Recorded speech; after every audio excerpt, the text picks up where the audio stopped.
everyone, and welcome to the Year of Underrated Stephen King podcast. My name is Kim C. I am a university fiction teacher, and this is my one-woman show that celebrates the writing of Stephen King one episode at a time. Sweet listeners, thank you for joining me on this joyous day for this beyond amazing Constant Reader interview that had my heart and soul soaring.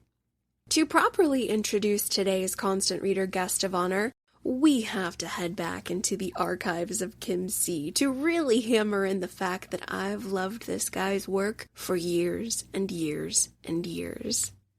Buddies, this person is a prime example of how one can never know how their writing may impact someone. But as I look back, I think I may have found Stephen King and Anthony Breznican's writing around the same time, which A, blows my mind in this full circle moment, and B, this makes the two of them interlinked on the path of my Stephen King podcaster destiny, which is huge, guys. Wow, this is big. Most everyone out there knows my Stephen King origin story began in 2013 when I was freshly burnt out from grad school and picked up the title Full Dark, No Stars at the age of 26 years old. But did you know there's more to that story? Naturally, having fallen in love with Stephen King's writing pretty much immediately, I was very vocal to my father about this new literary love of mine, and he tells me, Stephen King used to write a regular column in here, and he tossed me a brand new issue of Entertainment Weekly because my parents were proud subscribers. Oh man, guys, I don't know about your mom and dad, but my parents had all the coolest magazines. They still do, actually. They are writing media folk, my parents. Books, magazines, the Wall Street Journal, the latest and greatest was all over our house. So Dad tells me even though Stephen King's column is gone, they still talk about his work a great deal. And so in 2013, there was not only my introduction to Stephen King, but also to Entertainment Weekly, where Mr. Anthony Breznican was a regular columnist. Mr. Breznican was the Stephen King guy, the Steven Spielberg guy, the Marvel guy, the Star Wars guy, and I soon became very acquainted with his name.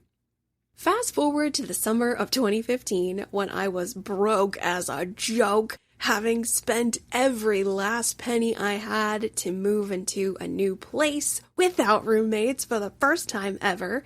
I was snatching every teaching gig I could find. I was alone and sad and struggling. It was the definition of summertime sadness, good people, and here's what got me through. Almost every afternoon, no matter how hot it was outside or what I was feeling, after classes I would put a bathing suit on, step out into the hellish Arizona temps, walk to the pool at my complex, sit on the pool steps with a homemade iced coffee, of which the ice was completely melted as soon as I stepped outside, and in my hand was the one item I couldn't live life without, my latest issue of Entertainment Weekly. I would sit in the pool water that felt like hot soup, sip my millennial serotonin juice that was fully warm after 10 minutes, and read every single page of Entertainment Weekly. It was the best part of my day, and the happiest memories I have from that season of struggle. Reading about new authors, upcoming films, bands on tour, it filled me with a hope I could not manufacture on my own.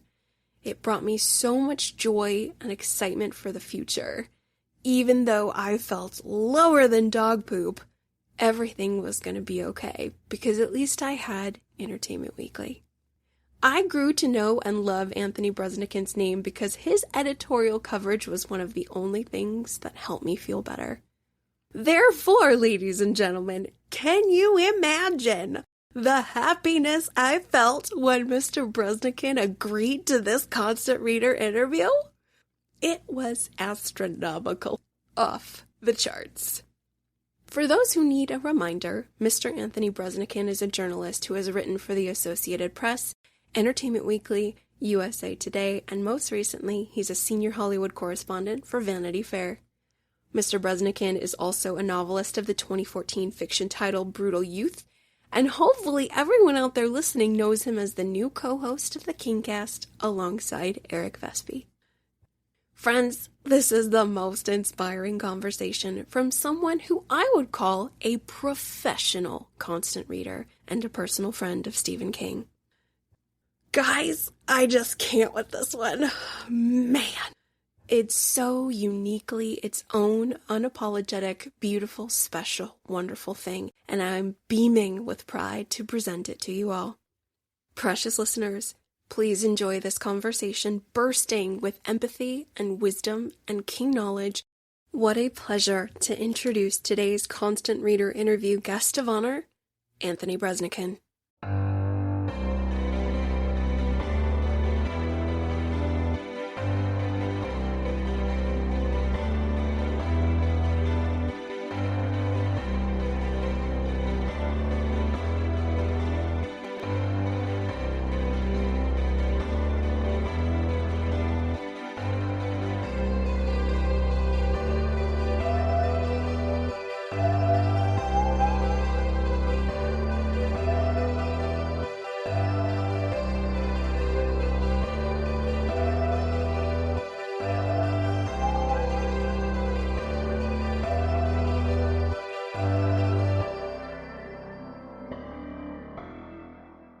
All right, everyone. It is with tremendous pleasure that I introduce today's constant reader guest of honor.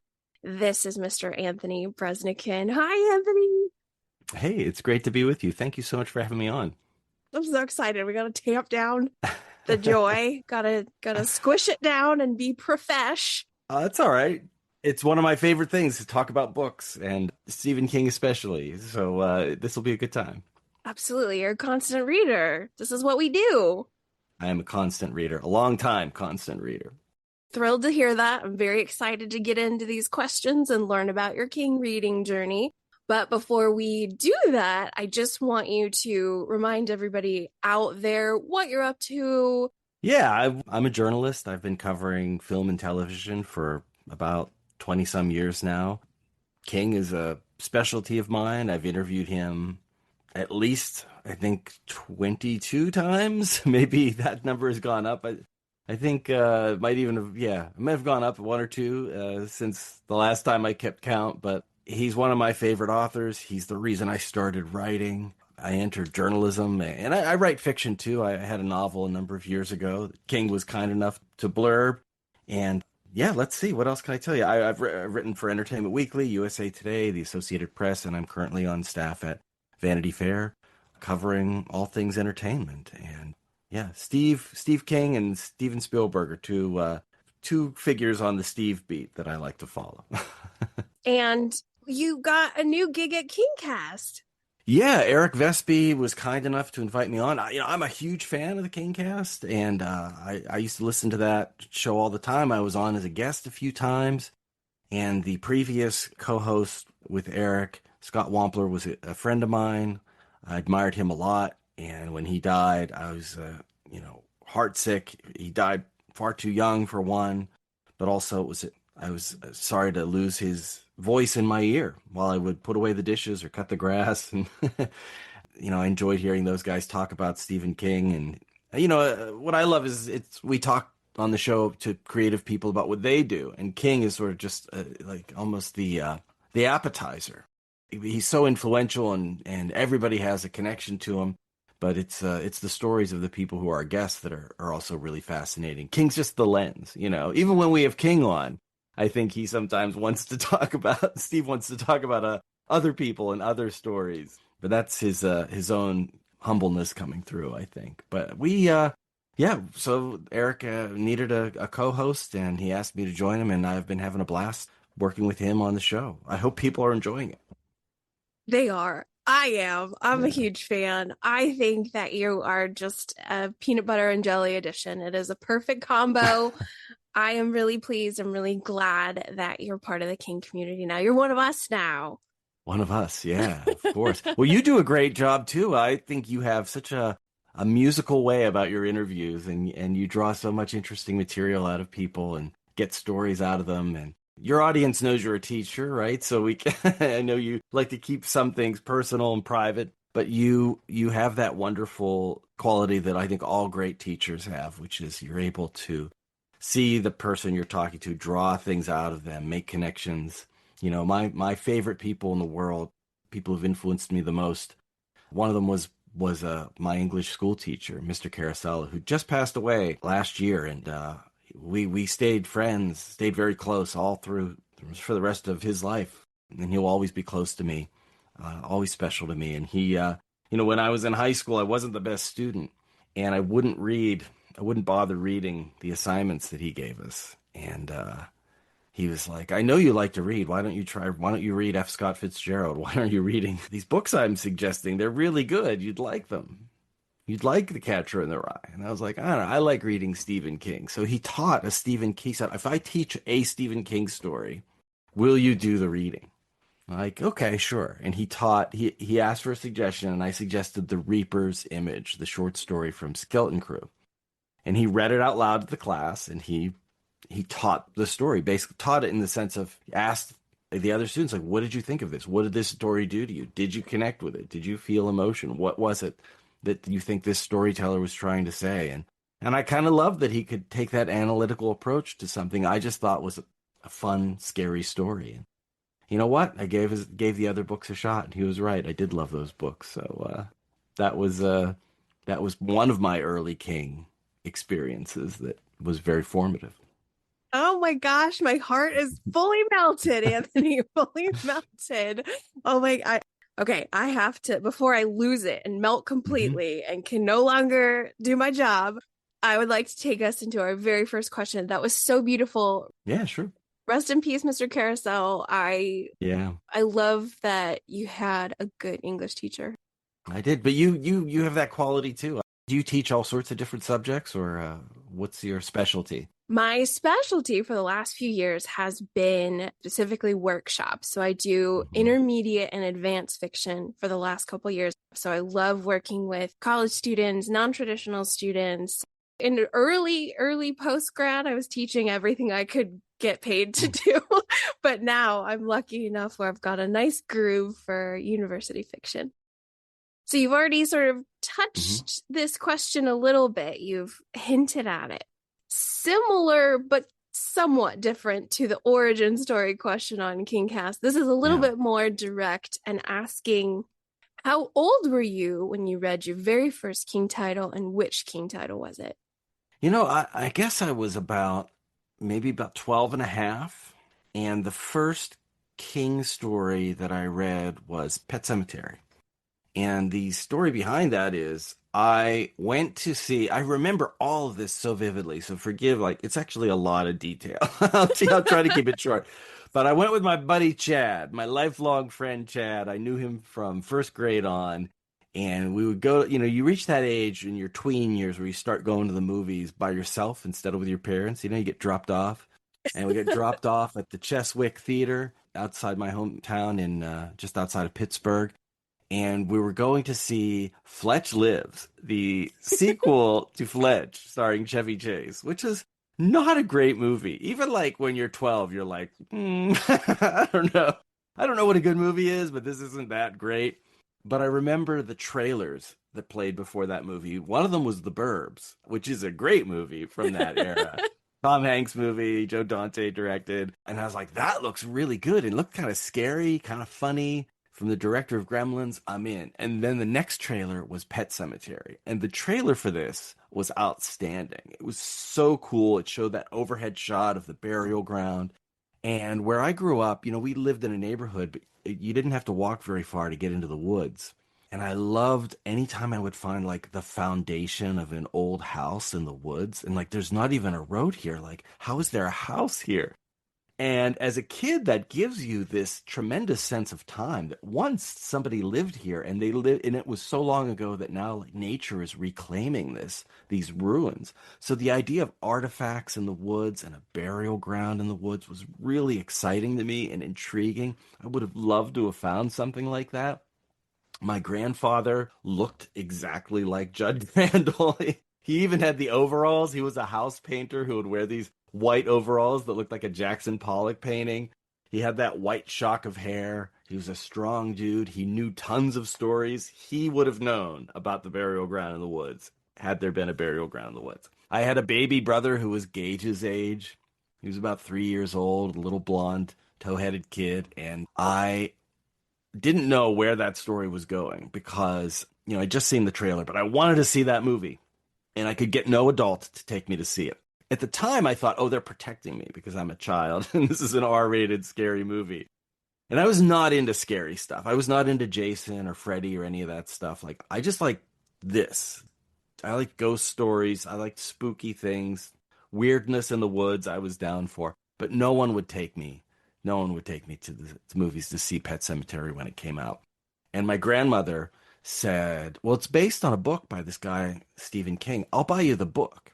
And I thought, oh, geez, man, like, I should have opened my mouth because now I have homework to do. I'm going to have to read this book.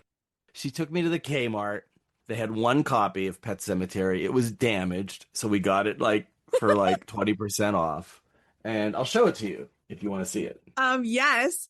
See this corner that was torn off? Wow. This is my little plastic. I would cover them in plastic contact paper to preserve the books.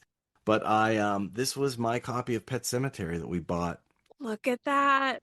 $4.95 in US dollars. And I started reading it, and I was really transported. I'd read all sorts of books. I was a big reader because of the Book It program. Do you remember Book It from the 80s? Oh, yes, Anthony. It's my favorite thing.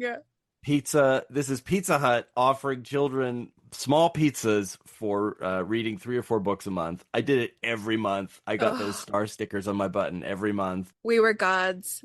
Book It was the best, man. It was. It was well worth it. I did it for the pizza, but I fell in love with reading as a result. And but Pet Semetary was the first grown-up book that I'd read. And that is a sad book. I think it's his most powerful book because it is about unspeakable things. Grief, loss, the sense that you are there 1 minute and gone the next. And it doesn't matter if it's 10 years or 2 seconds. Once that person is gone, they're gone permanently.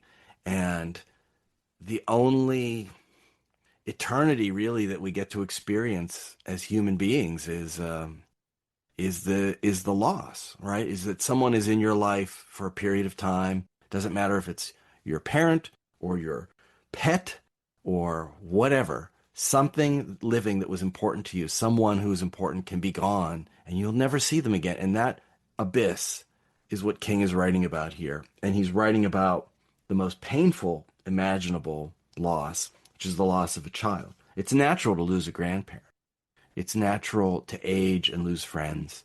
It doesn't mean it doesn't hurt, but the loss of a child, a loss of a life you created and were responsible for, is unspeakable.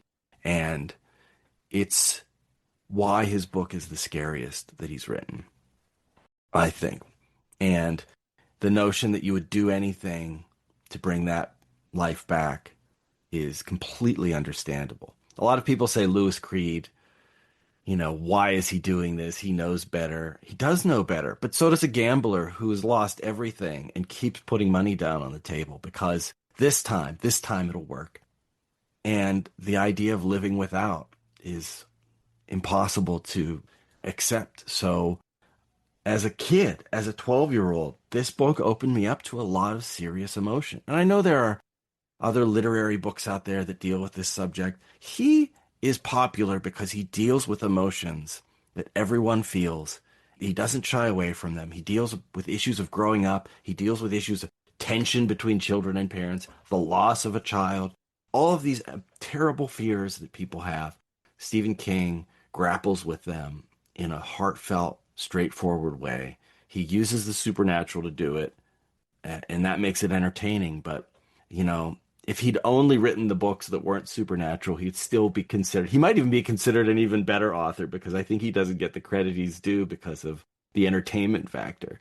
So if he'd only written Shawshank, if he'd only written The Body, if he'd only written The Life of Chuck, those 3 books, people would say, oh, what? He's not very prolific, but he but he really writes a tremendous novel.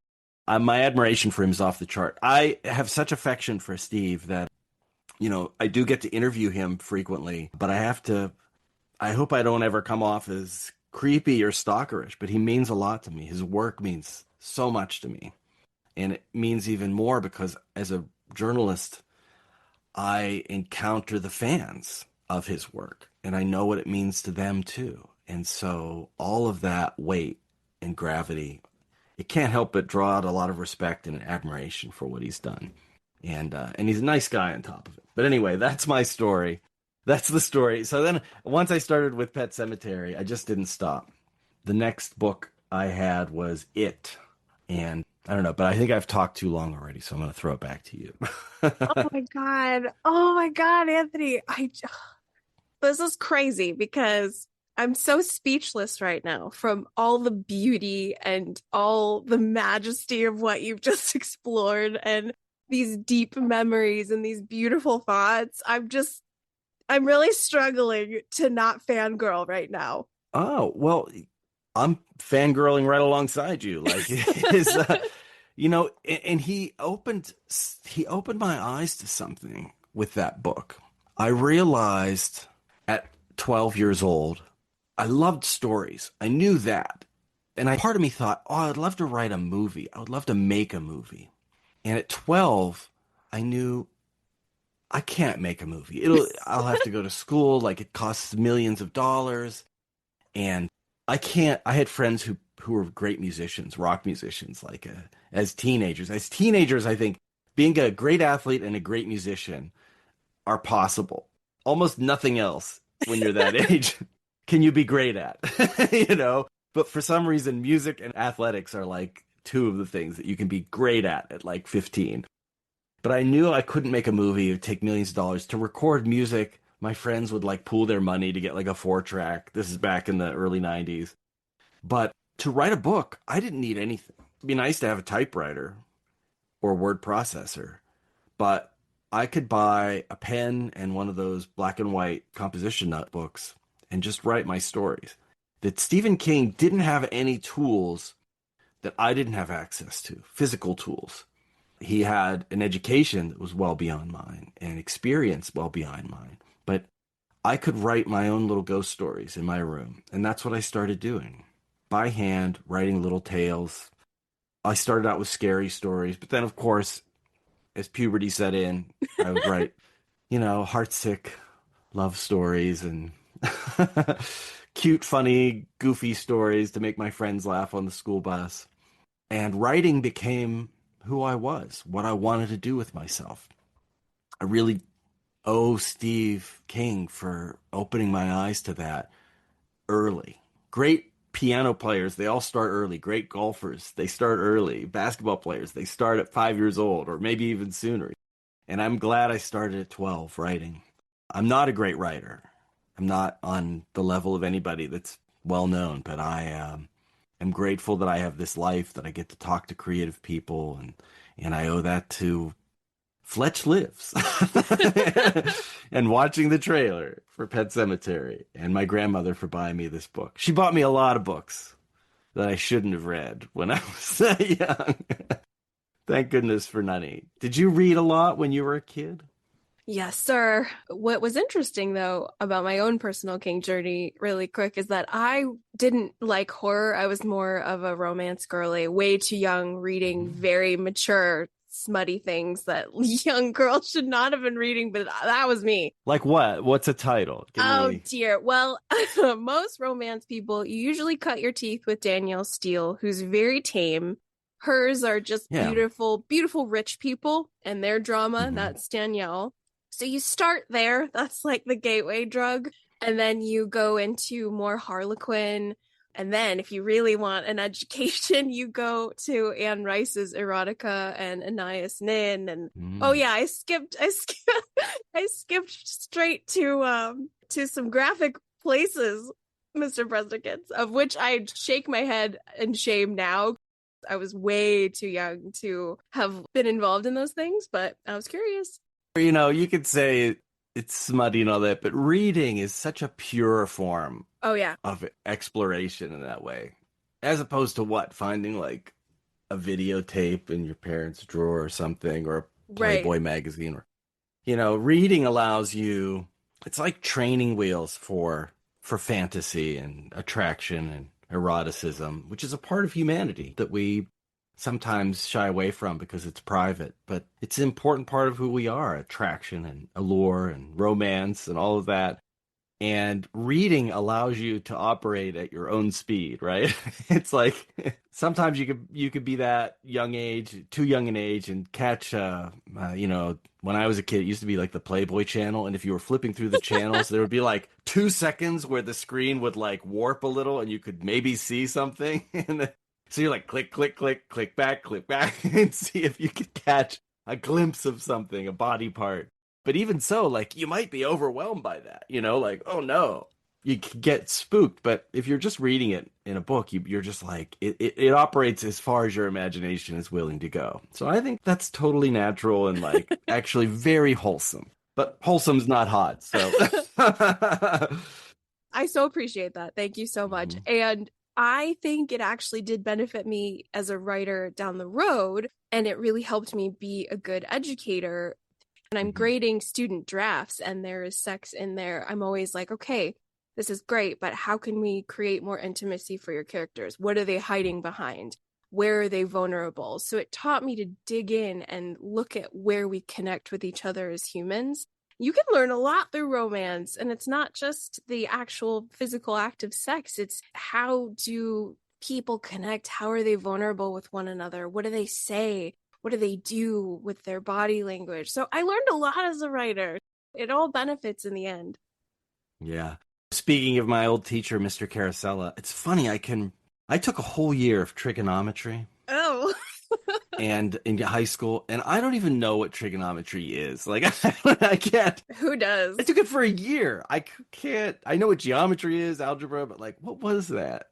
I guess my C minus was well deserved because it just completely left my mind. But I can remember almost every short story, almost every novel that we read in English class, and one of them was The Rocking Horse Winter by D.H. Lawrence. And I Oh, remember thinking, I don't know if you know that story, but for those who haven't read it, it's about a family and a little boy has a rocking horse, and he becomes almost supernaturally gifted with the ability to predict the winners in horse racing, and it leads to like a windfall of money, but there's a strange cost. It's not entirely supernatural, but it's weird. It's a weird story.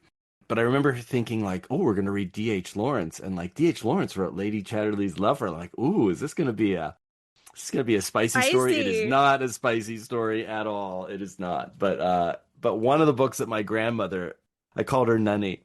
She bought me the Pet Semetary book, but she was always giving me other books to read. And one that she gave me when I was about, I don't know, 14, maybe almost 15, was Presumed Innocent by Scott Turow, Oh, damn. she's like, this is a really good mystery. And this is before the movie or any of that stuff. But she's like, this is a really good mystery. Now, there's some stuff in there. There's like an affair and there's some sex. Like, basically, don't tell your parents I gave you this book. And I was like, that book was great. There was some really feisty scenes in there. And I was like, this is amazing. I got to read more. Better than a pizza. Feel so validated. I appreciate Hmm. you because I think I'm very, very late to the Stephen King party compared to everyone else, which is probably why I'm so passionate now. But I'm late to the horror party and the suspense and thriller party because I spent Yeah. so many years in literary, in romance and erotica. So I finally feel like, oh, wow, what's this spooky place? Okay. That's all right. The party is still going on, so you're welcome to join anytime. I love that. You are very, very correct.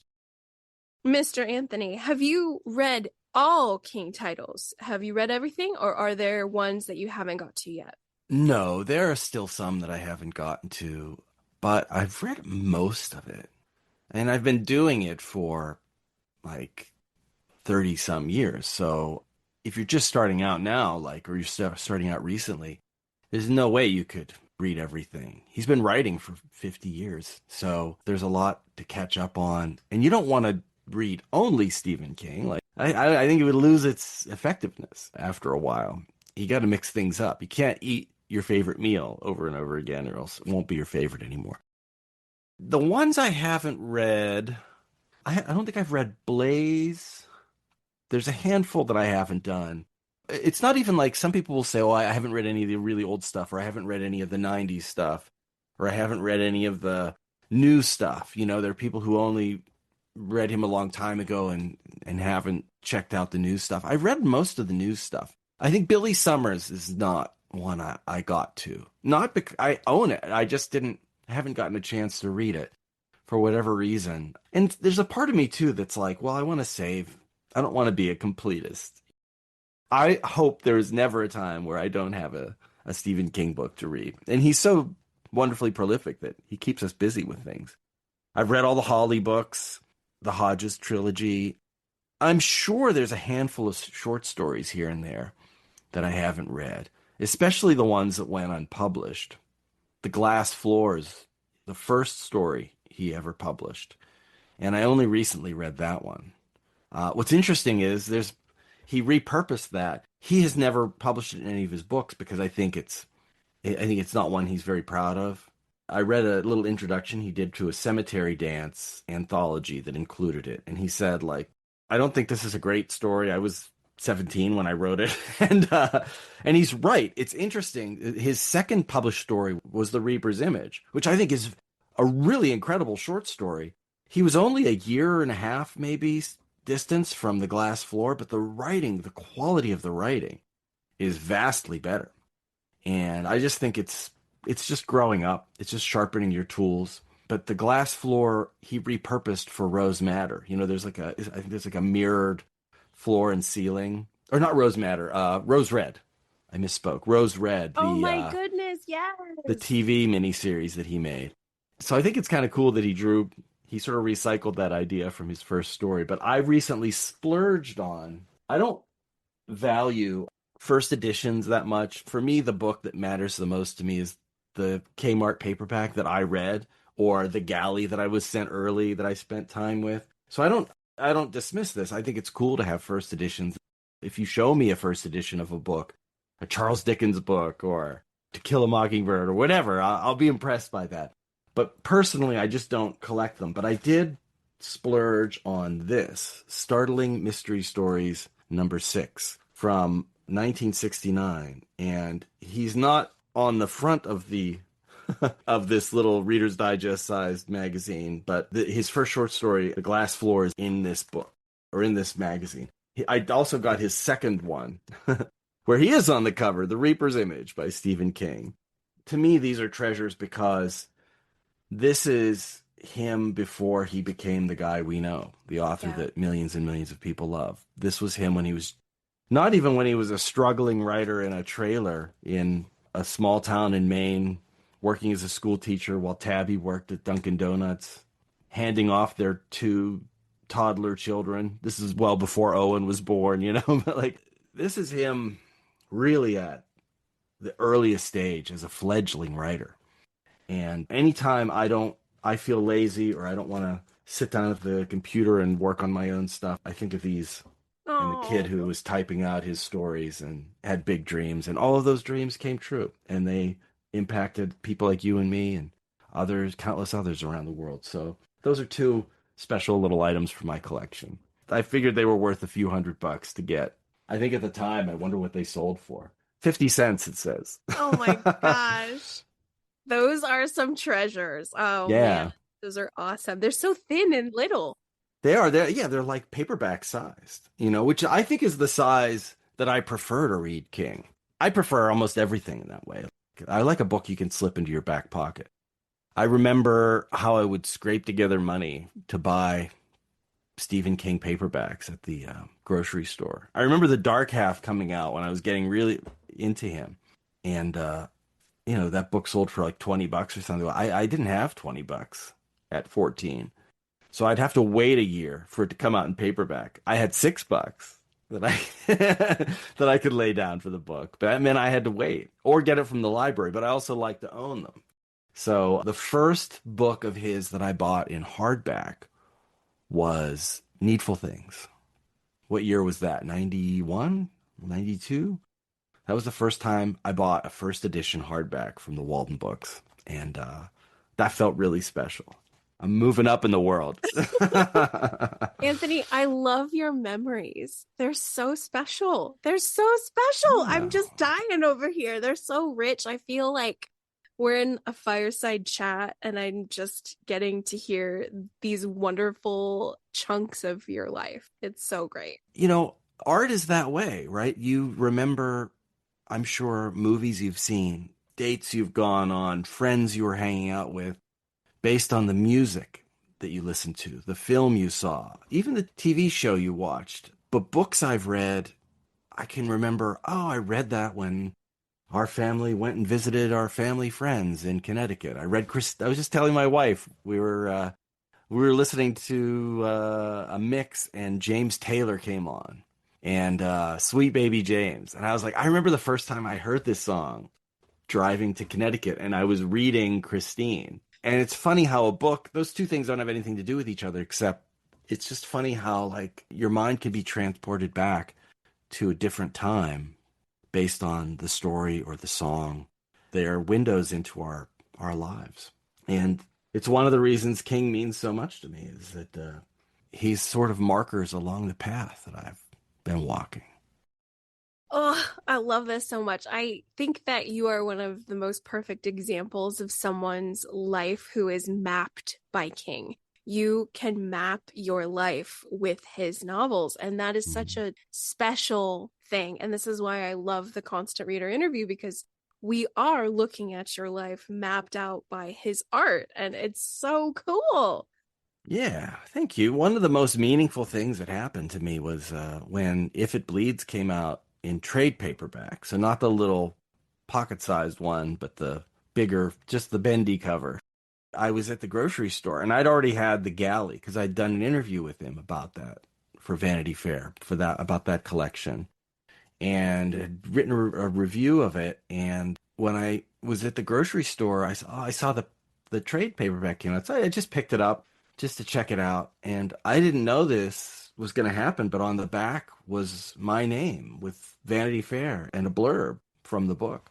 And that was really almost like a surreal but magical experience because I'd already interviewed him many times at that point, but having my own name on the cover of one of his books. And I just thought, wow, man, I really do wish I could show this to like 14-year-old me.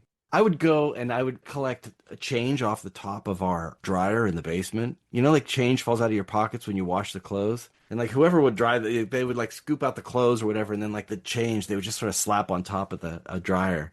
And I would go down and collect it. To me, that was found money, right? So I could get if I wanted my $6 to buy Christine or to buy the Bachman books or buy Firestarter, if I had $5, I could get over the hump by going down to the dryer and scooping up some pocket change. And I really wish, I thought like that would be so cool if that version of me could know. Someday, not only will you know King and interview him many times, but your thoughts on his book will be on the book itself. That would be special. That was very meaningful to me. So that was a nice time. You're right. He really is still a mile marker for me, even after all these years. Oh, what a full circle moment, Anthony. Yeah. That's pretty huge. That's really special. I'm going to ask you what it's like to interview him because I've spoken with people who have talked with him, and it's one of those things that I don't think I could ever do just because I think I'd be fine professionally. I could calm myself down, but I don't know what to ask him, Anthony. I just Mm. feel like at this point in my life, I'm about to turn 39, and I would mostly ask him about life and not necessarily writing. I don't know if he wants to be asked that. I wouldn't know what to ask. I mean, yes, you have your required questions about his promotional to do promo, but it's like, what do you ask someone who has brought such joy to your life and who is a hero? Yeah, it is intimidating. I definitely was intimidated the first time I spoke to him, like worked up. That was at a time when I was just starting out, so I hadn't had years and years of interviewing celebrities and like celebrities are cool, but they're cool because they're interesting, but everybody's interesting. Your mailman is interesting. The woman at the checkout counter, it has an interesting story. Your waiter has a good story. I love people. I love hearing who they are and they're funny and weird and sometimes horrible, but interesting. And he's the same way. He's an interesting guy. And I was, definitely shaky. I still have the tape from that interview. It was for Rose Red. And I was not an entertainment writer. I was a general assignment writer at the Associated Press. But I had been working there for a number of years, and I got to the point where I could pitch some stories rather than just being given things to chase and run out and grab. And since I lived in LA, I could do some entertainment stuff. And I said, I'd love to do this story about this Stephen King miniseries, Rose Red, that's coming up. And he wasn't doing a lot of interviews. He never does a ton of interviews. He'll do 4 or 5 when a book comes out. He'll do 1 for a movie. And he agreed to talk to me. I was one of the 2 or 3 interviews he did for Rose Red. And man, it was so nerve-wracking talking to him. I had a good conversation. But over time, it's almost like he's become 2 people for me. There's the guy I've talked to many times. And then there's King, the guy who is all over my bookshelves and is responsible for all of these memories. Sometimes I have to remind myself, like, this is the guy who came up with the stand. Like, this is the guy who came up with Cujo. And the questions I tend to ask him now, they're usually project specific. Like last time we talked was about The Long Walk. I did an interview with him about the movie. We did a first look story in Vanity Fair about that. And so we're going back to when he was 19 and in college writing this. It's his very first finished novel. It was unpublished for years before Carrie. A lot of those Bachman books were the good ones that he felt should have been published but weren't. There are a handful he didn't ever publish, probably because they were not ready and for good reason. We all have those too. But this was a really good one, and I want to know where he was. And now this is 60 years later for him, so it's hard to go back that far and remember. I'm not as old as he is. I'm 49 almost. My wife hates when I round up. but I'm almost 49, and when I think back to being a 19-year-old, I just feel like that's a different person. Yeah. Entirely. I know there's a connection, but it feels like a past life instead of me now. So we're going back, and she's trying to remember what he was thinking about, what he cared about at the time, where these ideas came from, what they mean now. And so when you talk to him, you should just ask about life. I mean, you can ask about writing too. There's room for both. But I think the life questions are the more interesting ones. He jokes about that question, like, where do your ideas come from? And that's a cliched question. But there's ways to explore that. All of the ideas come from different places. So it's actually not a bad idea to visit those places. And when it comes to him, it's usually a mix of different things. He saw a news broadcast about a cat that would visit people in the nursing home who were near death, and he store that away in a drawer. And then he would start thinking about, where is Danny Torrance these days? Is he like his old man? Is he still drinking? And then something else related to 9/11 would hit him, like a little girl. Did she have an image of this? And then he'll put those things together, and suddenly a story takes shape. That's a real example of how Dr. Sleep came to be. And it wasn't that he sat down and said, I'm going to write a sequel to The Shining. It was the sequel to The Shining amassed itself from these different little parts. And where you are in your life and how you find those parts, what you observe about life, those are always interesting things to talk to any creative person about, but especially him, because I think he has a good heart and he's a sensitive dude. He sees things. He sees people for who they are. He sees the good and the bad in our species, and he puts it down on the page. So I hope you do get a chance to talk to him. Oh, my heart is so full. I almost could start crying right now just because, yeah, it's such a special thing to hear your personal experience, but to know that everything you're saying, Anthony, is like what I feel deep in my heart with his art. So it feels like you're friends with a stranger almost, like you're connected to someone through art. There's this warmth and there's this collective humanity, and so it makes me really emotional. I'm a very tender-hearted person. That's good. Stay that way. It's Yeah. hard to stay that way, but you got to protect that heart. And I think reading good stories is a way to fortify it. You don't want it to harden. That's no good. But you want it to be strong, and you got to be resilient. If you ever get a chance to talk to him, just don't melt down, hold that in. Yeah. Just remember, what makes him special is he's never stopped being the guy who worked at a laundry at nights would write in the off hours, then go to school, teach class, and come home, take care of the kids. He's still that guy. Yeah. The guy who works at a laundry, works at a school, tries to be a good husband, tries to be a good dad. Those are his professions. And I think had he lost that, had he become somebody who said, now I'm a literary star, Yeah. he would have lost it. He would have lost that gift. But he hung on to it. Like a lot of other great storytellers. You know, Bruce Springsteen, I think, is a good corollary of somebody who's gigantic, has had massive, almost unthinkable success. Better than any genie could give you if you wished on a magic lamp. Yeah. And yet has realized that I can't sing these songs if I don't believe them, if I don't keep at an eye level, if I give in to indulgence. And it's why those people, they still move us. Their music, their stories, they still connect because the person who created them has never lost their tether to reality and the common person, the everyday person, let's say, rather than common. But I think that's what makes King extraordinary. He would hate this. If you said this to him, he would be like, oh my God, can we change the subject? He does not want to hear how great he is. I know. But I think he appreciates when people are moved by his stuff.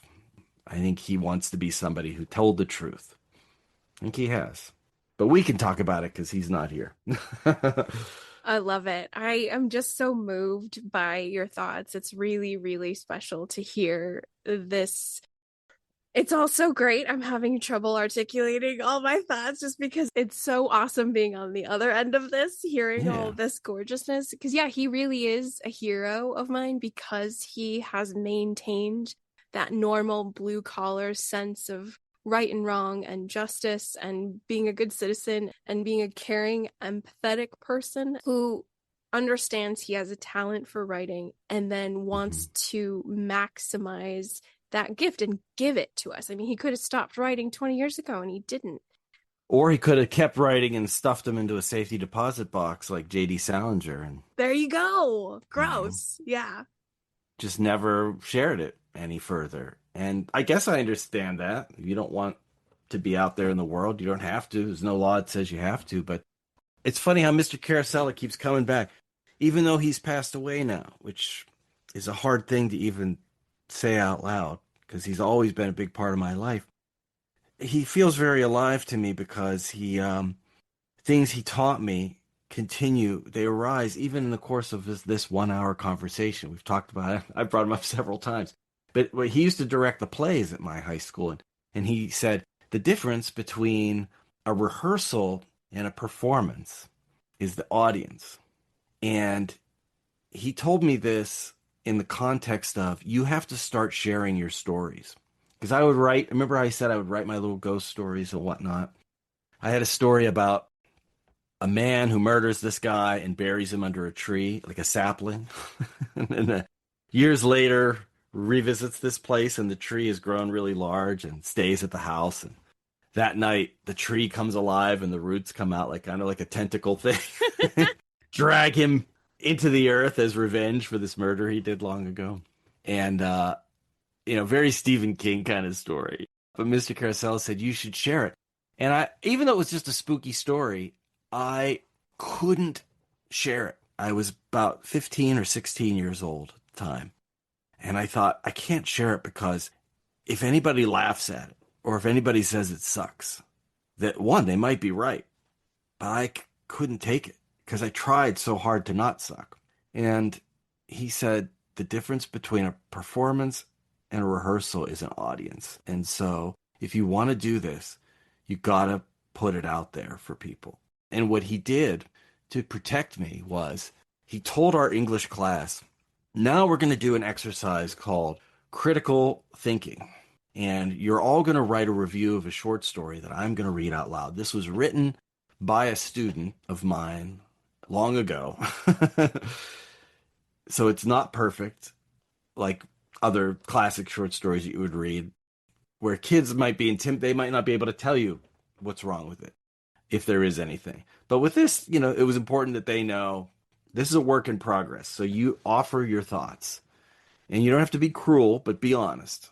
and he would read the story out loud. And he did this with that story, which was called The Branches. I don't know if it even still exists. Oh, but what does exist is the stack of papers ripped out of notebooks where people wrote their reviews from my class. My friends, my classmates would write what they thought of the story, and then he stapled them all together and gave them to me. And when he was dying, I still have these. I took those back, and I had various papers that he had written things on. He would write long notes and give me lots of good insight. And I took those back to visit him while he was dying from cancer, and he was withered away. He looked like the old man in that Picasso painting of the what's it called? The Old Guitarist? Yeah, something blue. It's blue. Yeah, but it's the guitar. It's a blue painting with an old man playing guitar, but the old man is very skinny and he has a long, wispy beard. And that's what Mr. C looked like at the time, what he reminded me of. He used to be more of a Santa Claus looking guy, but at the end he was very frail. But we had a good long visit, and I would read these things to him, these notes that he wrote, but also the collection of little mini reviews, essentially Goodreads reviews that my classmates gave me for short stories, and let him know that I kept those and that I kept that idea to heart. Sometimes you got to stick your neck out and write something and put it out there. And maybe somebody will say it sucks, and that hurts. It hurts so bad. Hurts worse than a compliment feels good. Yeah. But that's part of life, is you got to get out there. And King himself, he was very kind. When I had a novel coming out, he read it and he offered me a blurb on it, and very generously. And he really read it too, because he sent me a couple emails while he was reading it, letting me know how his progress was coming. And it was so kind. And I would see so many of those little Goodreads reviews that popped up that said, I picked up this book, Brutal Youth, because Stephen King said it was good. And I told him about half a year after that came out, I was like, I saw so many things. I picked this up because of Stephen King. Thank you so much for reading it and for being generous with your kind words. And I said, and there's also a handful of people out there who said, I read this because Stephen King suggested it. He owes me my money back. It really sucks. So I said, there are a few people you owe like $26. And he said something like, hey, man, there's a troll in every hole. Don't worry about it. But that's part of life, is you got to take the arrows as well as the pats on the back. And I'm sorry, I'm rambling a little bit here, but that notion of you've got to have an audience, you've got to be willing to write and put it out there is such an important thing for creative people. And everybody is creative in some way.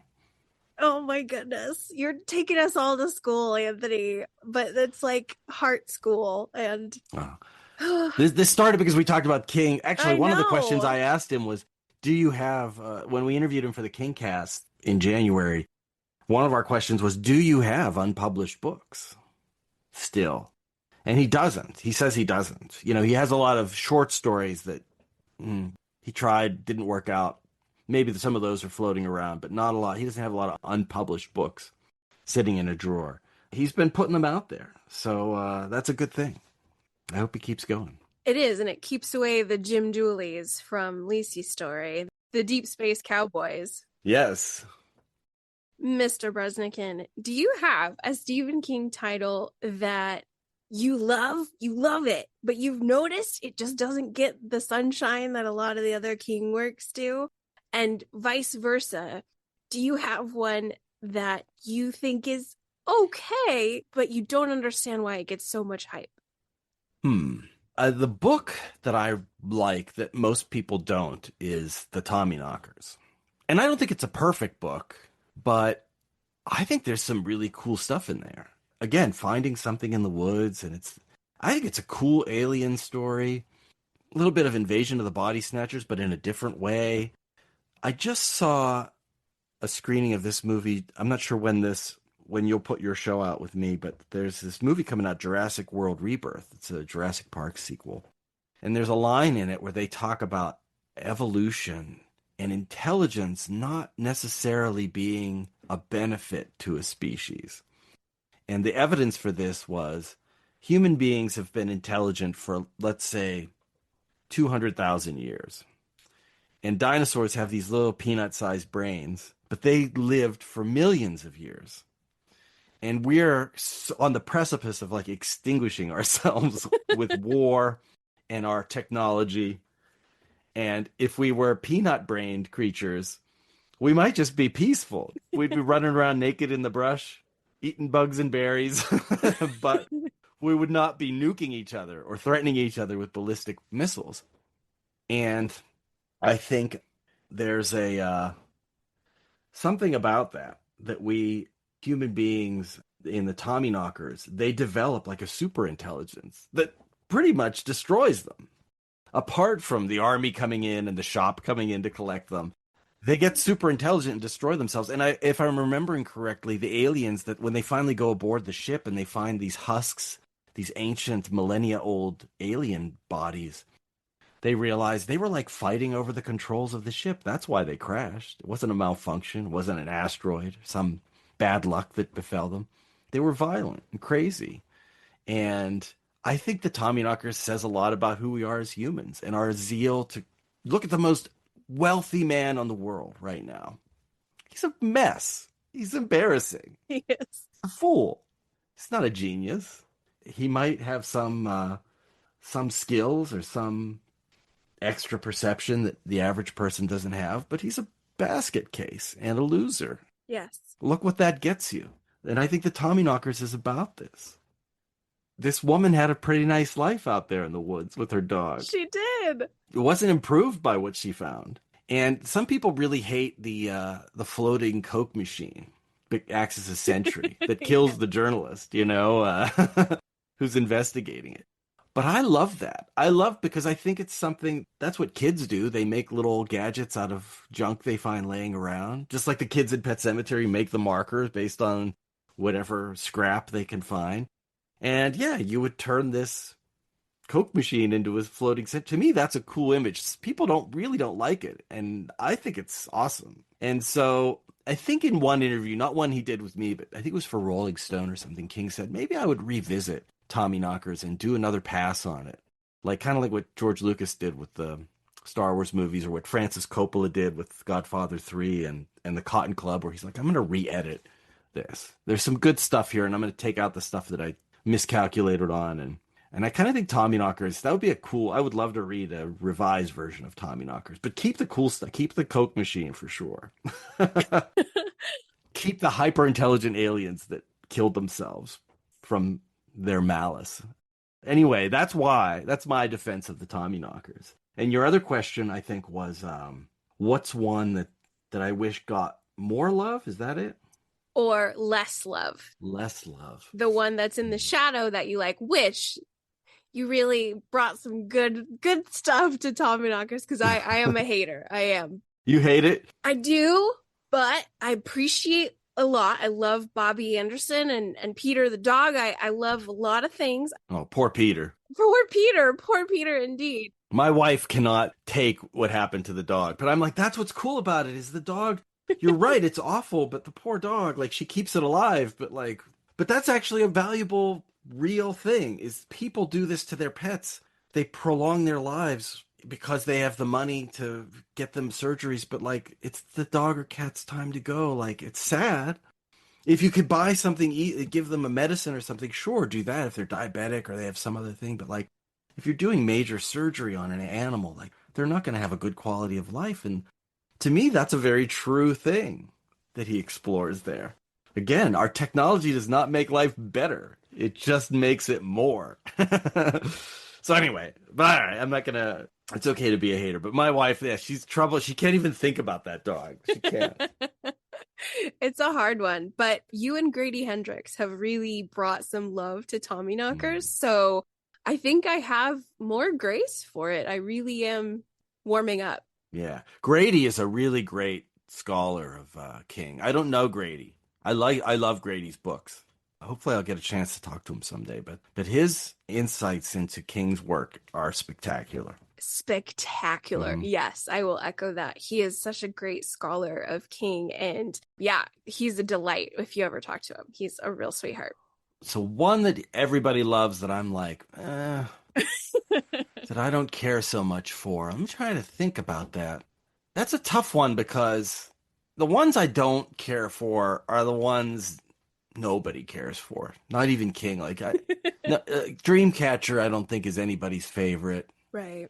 But also, like that was written when he was under duress, recovering from that horrible accident. And Tommyknockers was, I think that was written when he was like his worst with the drug addiction that he had. So, I think that accounts for a lot of the flaws in that book, maybe. He also wrote some real great ones while he was on drugs. So, like, yeah, I don't know. That he did. Maybe he is hitting rock bottom at that point. So maybe it was the magic was wearing off a little. But I'm trying to think what would be one. Give me an example of one that you think is overrated. I would say, well, I could be crucified for this because it's so dangerous to say these words, Anthony, but the gunslinger. Oh, okay. So many people would stab me in the heart for saying such a thing. I appreciate it, but yeah, something like a Dark Tower book, something like old classic King, like 70s King, that's really punchy and scary. Night Shift or Salem's Lot, some of these older King that everyone loves, loves, loves, but then you Mm-hmm. read them and you're like, okay, he's playing with style here, or this is a Mm-hmm. little bloated, this is a little long. And so your critical eye might be less forgiving, I guess. I don't know. I think The Gunslinger is problematic. It's a little bit of a patchwork quilt book. Are you talking about the Gunslinger or the whole Dark Tower series? Oh no, just The Gunslinger. Just that one. Okay. Yeah. Hmm. Again, that's dangerous to say. I don't say it out loud often. No, I don't think it shouldn't be dangerous. You're allowed to like things and not like things, and no one should give you a hard time about that. That's not how people should be. Just let people like what they like or what they don't. I think people, when you say you don't care for something, they feel like it's a judgment on them. Right.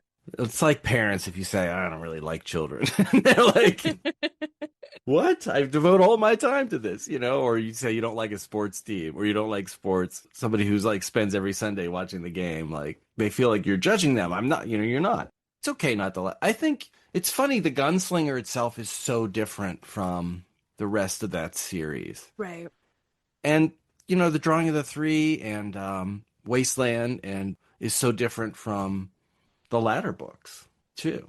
I feel like the Dark Tower series could almost be a different writer. Yeah. He's playing in such a different style. Like if he wrote those under a pseudonym, I think that pseudonym would have held. People wouldn't have made the connection necessarily. I mean, like, except he, threads into all of his other books. But yeah, that's okay. He was playing a different instrument there, Right. and you shouldn't love everything that an artist does. Yeah. If you do, I don't know. I guess it suggests the artist isn't trying a lot of different things. I'm just trying to think of I can't think of one that I think, oh, this deserves less acclaim. I guess it's so funny too, because even things that don't resonate so much with me, like Dolores Claiborne, I remember reading. And like, look, when you're a teenage boy, Dolores Claiborne isn't the most relatable story. Except, I think it's a great story. Yeah. And I'm amazed that he's able to see through so many different eyes and yet inhabit them believably. So I don't know. I may try and think. I guess I would say I like the Hodges. I like Mr. Mercedes a lot, and I really liked Finders Keepers. I think maybe End of Watch, where it became a little too supernatural, and this guy's like causing these. That's the one with the suicides, right? That he's Correct. triggering. Yeah. Uh I'm with you on that one. Might have gone off that one. Not that I hated it. It was very listenable. I listened to that one on an audiobook, but it just didn't buy it as much. I think I like when Holly turned up in The Outsider. I thought that was a good use of supernatural, mixing it with her. I really liked the book Holly. Yeah. With the two old people who were the cannibal serial killers. People have trashed that book, and I think some people just don't like Holly. Right. As a character. My wife loves Holly. She's super enthusiastic about her. And I think he's reaching a different audience with these books than maybe some of the people who are turned off by too much gruesomeness. Although they're pretty gruesome, Especially the elderly cannibals in Holly. But I really like that book. I thought Never Flinch was pretty good too. Have you read that one? I The did. I new just one? finished it. Not my favorite of the Holly books, but also I like that I'm like, okay, you have these two freight trains that are going, these two separate storylines. Yeah. I guess I could have done with a little less of like, I'm not really sure that we kept having to hear about what's the detective's name who, Izzy? Izzy. Yeah, I wanted Izzy to be more of an antagonist for Holly. I like that they developed a kind of friendship. I wanted more of that. Less with that baseball game. I felt like that was a huge distraction. I think that was his way of saying all of law enforcement is distracted, and that's why that was happening. Is that there weren't people who were going to come to the rescue when you would expect them to be swarming a stalker and a serial killer. So maybe that was more of a. I think if I were editing that book, I'd be like, yeah, let's spend less time. Just say they're off doing this ball game. You don't need to keep checking in. That would have been my one note on that. The one that I think one short story that I wish got more love is called A Death. Oh my God. Oh my God. I love that one. I'm sorry. Yeah, it's a western. It's a murder mystery. It's a western. Eric Vespi and I just discussed it on the Kingcast with this fella named Joel Souza, who's the director of Rust, the movie that had Alec Baldwin in it, where he had the terrible accident that killed the cinematographer with the loaded bullet. Joel Souza was also wounded by that same bullet, very same bullet that killed the cinematographer, went through her and hit him and nearly cost him his life. And, that poor guy's been through a lot. If you get a chance to watch Rust, by the way, and you love A Death, Rust is in a similar tone. Okay. I'm in. I had done a number of stories about Rust, and I got to know Joel. I did some long stories for Vanity Fair with Joel about his experience. And so when the movie actually came out, I said, would you come on the Kingcast and talk about the Stephen King Western? And he was game to do it. And we had a really fun conversation, really insightful conversation. But it's interesting the three of us disagreed about the meaning of the story, about the outcome of it, and who was responsible. And I think that's a really good mystery. Part of me wants to ask King, like, how do you interpret it? But every author who's worth a damn would say, well, it's up to you. I left it vague for a reason. Right. But I'm sure he has his opinions. Oh my gosh. I'm just so excited you mentioned that story because I love it so much. It's such a powerful little 10-pager. It's so concise and tight. I think he killed her. Really? Oh, yeah. You think the coin was evidence of that? Yep, I do. I suspect the Undertaker and think he planted the coin. Oh, okay. Mm-hmm. That could work. There is evidence for that. And I think the sheriff doesn't see it, but I think it's in there. I think that's my theory. But I don't want to spoil it for people either. You could read it for free because I think it was published in the New Yorker, and that's just online. So you can find it. I know you have a lot of questions that you usually ask here, and I feel bad because I feel like I just sort of rambled and we didn't get to like a lot of the specific things that you like to ask. No worries. Sometimes you gotta let the magic flow, and this has been magical. So I have zero issues. But if you want to trim any of that and stick to the script, I'm happy to answer all these questions too. Any others that you want to do? That sounds great, my friend. I did want to ask you, this is a question that over the years of me doing this little baby podcast born out of COVID and my passion for Stephen King, I really fell in love with Firestarter. And I think Charlie McGee is one of the most delightful mysteries in the King canon. And that would be what I would maybe ask King about, is where he would see Charlie McGee in present day. This is my question for writers. If King blessed your opportunity to write a sequel and they said, Anthony, you're going to write the Firestarter sequel, we're going to do an 8-episode series, or we're going to do a 2-hour feature, whichever one you choose, where do you feel you would take Charlie McGee? Where would you like to see her in modern day? Oh, that's a great question. I kept hoping Charlie McGee would turn up in the Institute. I was like, oh, this will be cool if she turns up, and it's not my place to say he should have done that. Yeah. He made the choice he wanted to. I'm sure if he wanted to revisit Charlie, he would. Sometimes you do just want to, as a writer, you don't want to say what happened next because maybe you've put that character through a lot. Charlie went through a lot. She did. You're right. Maybe he doesn't want to put her through anymore, And by never putting down in words where she went, you can let her almost let that character have peace in a way. Maybe that sounds strange, but No. I think when I don't know if you write fiction at all, but I do, and there's some characters I come to really care about them. They're not real, but in a sense, they're amalgamations of pieces of me, pieces of people that I know. So they're real in that sense, but you start to care about them, and I think Charlie is a character it's easy to care about, and she's destined for trouble because this power is only going to grow. So I would say if I were doing a sequel to Firestarter, I would explore Charlie McGee in the present day. So she'd be in her late 40s. Where is she? How did she survive that long, for one? Right. I would assume she goes by a different name. She lives off the grid.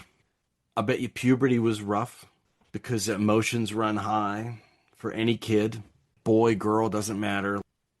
I'll bet you 20s were also difficult because that could be a wild time. If it's not a wild time, it can become a regretful time where you get older and go, why didn't I travel more? Why didn't I love more? Why didn't I adventure more? Why didn't I drink more? Why didn't I skydive more? And so if she had to be a very careful person as a child, as a teenager, as a young adult, I imagine she's going to have one hell of a midlife crisis. Oh, good. I like that. And what happens to her then? Is there dangers still?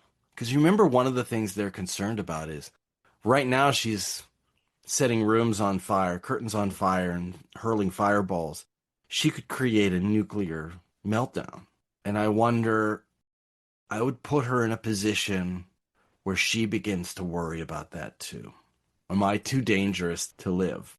Have I done any good in the world?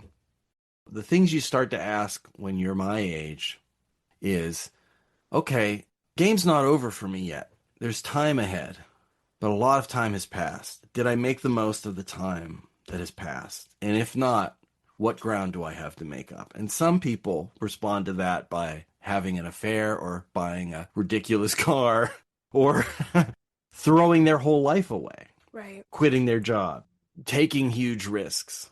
So what does Charlie do? Let's say she's been a good girl all this time. Low key, she kept it together, kept control, kept her distance from people, which means she probably doesn't have close friends, probably doesn't have love in her life because she was always afraid that maybe in moments of anger or maybe in passion, you set the guy's hair on fire. Literally. Yeah. Like, she could be a literal smoke show. Feels that, whoever it is that she loves, she can't have them. Like, this is like a superhero trope, right? You can't be with me because I'm Spider-Man. Like, and it's too dangerous for you. You can't be with me because I might have a nightmare and set the house on fire. Or I might get pissed off at you and you get third-degree burns on your hands. So I imagine it's been a lonely life, and that maybe she would like for this power to go away. And is there a way for her to make it go away? I don't know what the answer to that is. We probably shouldn't brainstorm too much. Because this is still his story to tell, but I would do something like that. Very nice. She's managed not to nuke the world so far. But what's in it for Charlie? Oh, I love that. What can she do that's good with this power, if anything? What can she do that... And I don't know. You could do any number of things. I wouldn't want to be too glum. But I could also imagine, what if she had a terminal diagnosis of some kind? What if the clock was running out faster than she thought? She might see that as a good thing because she sees her life as a danger to the world. But is there something good to do with this power? Or was it only a curse? That's the kind of thing you ask as you get older. Did I do my best? So that's, I guess, where I would start with it. Oh, that makes me so happy. That's such a beautiful place to begin with Charlie at the age she would be, and identify what she would be thinking about and where her heart would be. That's so Mm-hmm. good. What do you think? Where do you think she would be? Oh, I have thought about it and I haven't gone very far because I'm still stuck in adolescence with Mm-hmm. Charlie. So I have a feeling that I do agree with you. I think it would be a lonely, sad life for the majority of 20s and 30s for sure. My big thing is because she's 9 years old at the end of the novel when she goes into Rolling Stone. So I believe wholeheartedly, I know it's cliche, but I think Russia gets her. I think they have to. I think her formative years will be in the USSR. Wow, that's cool. Yeah, and it's very icy and cold, and so she is able to do some good there with her power, but it's secretive, of course. I think I would like to give her a mentor that she will lose, so we'll have lost adolescence to where she would come home to America. The shop would get her, they would find her. It's not the shop in Russia, it's someone else. The shop gets her, she goes home, she breaks out, and then hides for however many years. So that's as far as I've gotten. That's cool. But I love that you have allowed us to look at her in the mirror and say, okay, where is your heart, Charlie? And that's such a great exercise to find out where she would be. Because I agree with you. I think that's so true, Anthony. I think it would be a sad road for her. She would try to spare people. She would be alone a lot. I would want her to have a happy ending, though. Oh, yeah. As a writer, I skew toward the dark ending, the bleak ending, and I got to get out of that habit. And with her, again, this is not a fully formed idea, but imagine she gets a bad diagnosis Yeah. and thinks this is maybe the end. And I don't know what she could do that would be positive with this power, but maybe the best thing for her would be to be rid of it. Yeah. And imagine an experimental treatment. It could be even, I'm not saying it has to be some everyday thing. Probably better if it's a fantastical thing. But I imagine that whatever is different about her would create some side effects, some sort of cellular damage, some sort of cellular issue, because she's not quite a human being, right? She can do things that nobody else can do. So maybe that creates something in her. And if there is a treatment for it that ends up not only saving her life, you'd have to give her something to burn, like in the course of the story. She's got to light it up, right? Yeah. But at the end, not only is she, what is that when you're in remission, if you have cancer or something? Mm-hmm. Does she find that she's not only is she in remission, but she can't create a spark anymore. Oh, I like that. And it's like, it's gone, but that's free. Yeah. That would be, I think the brightest possible ending for her is trying to light a candle and she can't. And so she sits in the darkness. And what a pleasure it was to be in that darkness. Oh my You know? God. I cannot speak. I'm so enthralled. That gorgeous fictional farewell moment. Oh, that's a huge. That's so good, Anthony. I guess you write my own story, right? I love it. I know. I would love for all the creatives, if I had magical money to fund some sort of creative endeavor, I would do like a collection of this very thing, of these individual one-offs of people's ideas and dreams for Charlie. You know, he did that with The Stand. They have a book out now. Oh, I know. It's coming. Other writers contributed, like just made up stories from what would happen during the plague. That's a cool concept. You know, he has an interesting philosophy about this because he wanted to write a sequel to the John D. MacDonald series that he loved, Travis McGee, where I think probably that's where he got Charlie McGee's name, because he became friends with John D. MacDonald. And in fact, in one of John MacDonald's books, a character is reading Pet Semetary. And I think didn't he write an intro to one of the short story collections? I think he wrote the intro to Night Shift. And when he died, he left his Travis McGee series unfinished. And Steve wanted to write a book called Chrome. They all had colors as their titles. And he was going to write Chrome. And he just told us about it on the King. He told me about it long ago in another interview. And on the Kingcast, I was like, what was the story? Like, did you end up turning that? Is that the Hodges story? Like, did that grow into that? Did you recycle it for that? He said, no, he never actually used it for anything, but he told us roughly what the story would have been. But he said Donald's son or somebody, it was like a nephew or I'm not sure, but it was like some family member who was in charge of his estate said, no, we're going to let the series end with his passing. And King sort of felt like chagrined about that because he loved it so much, he wanted to continue it. But he said it's probably good to let him, to not play in his sandbox, to Right. come up with my own thing. So it's fun to imagine, though. It's like, it's fan fiction, right? We're doing here. The biggest fan fiction, I think, that Yeah. exists in the King catalog. So thank you for indulging me. That was beautiful. Yeah, it's fun to indulge. But I actually think, unless he writes it, I don't know. It's not official, This is true. This is true. You're not wrong. Do you have a favorite Stephen King villain, Mr. Anthony? Yeah, I love the villains and they're never the main villain. I like the Craig Toomeys from Langoliers.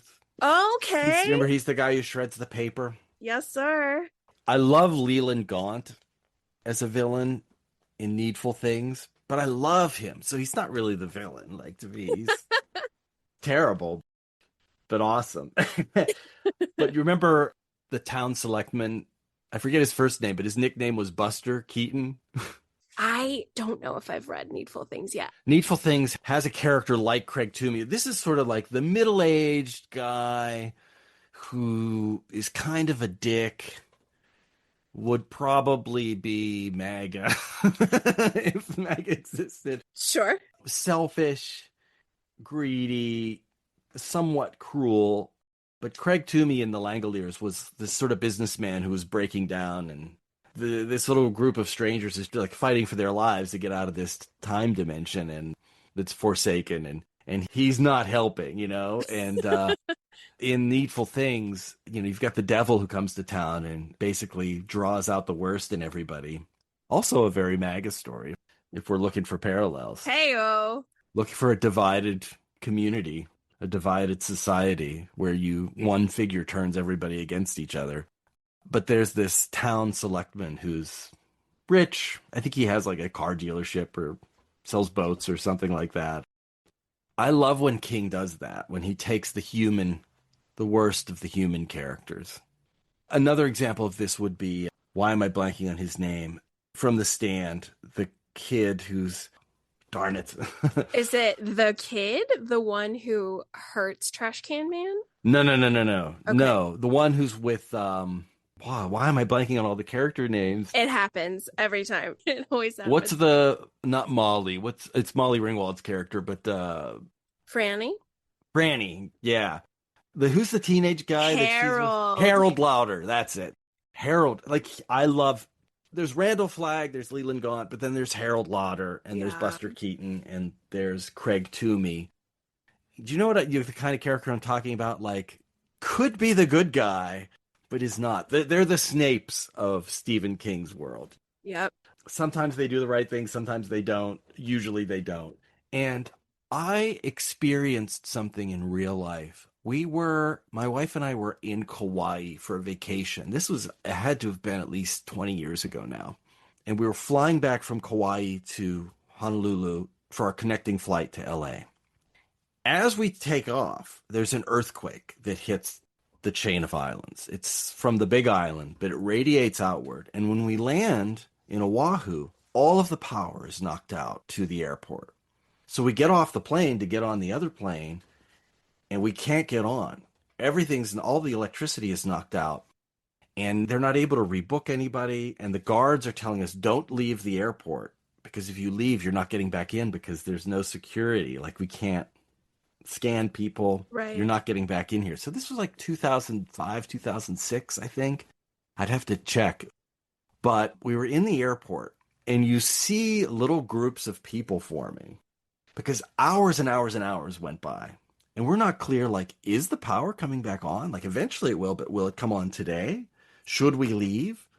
Should we try to find a hotel somewhere? Or are we sleeping here in the airport? What are we doing for food? all of the restaurants were closed because they couldn't charge people's credit cards, so they closed up. And what ended up happening was a little Langolier society formed.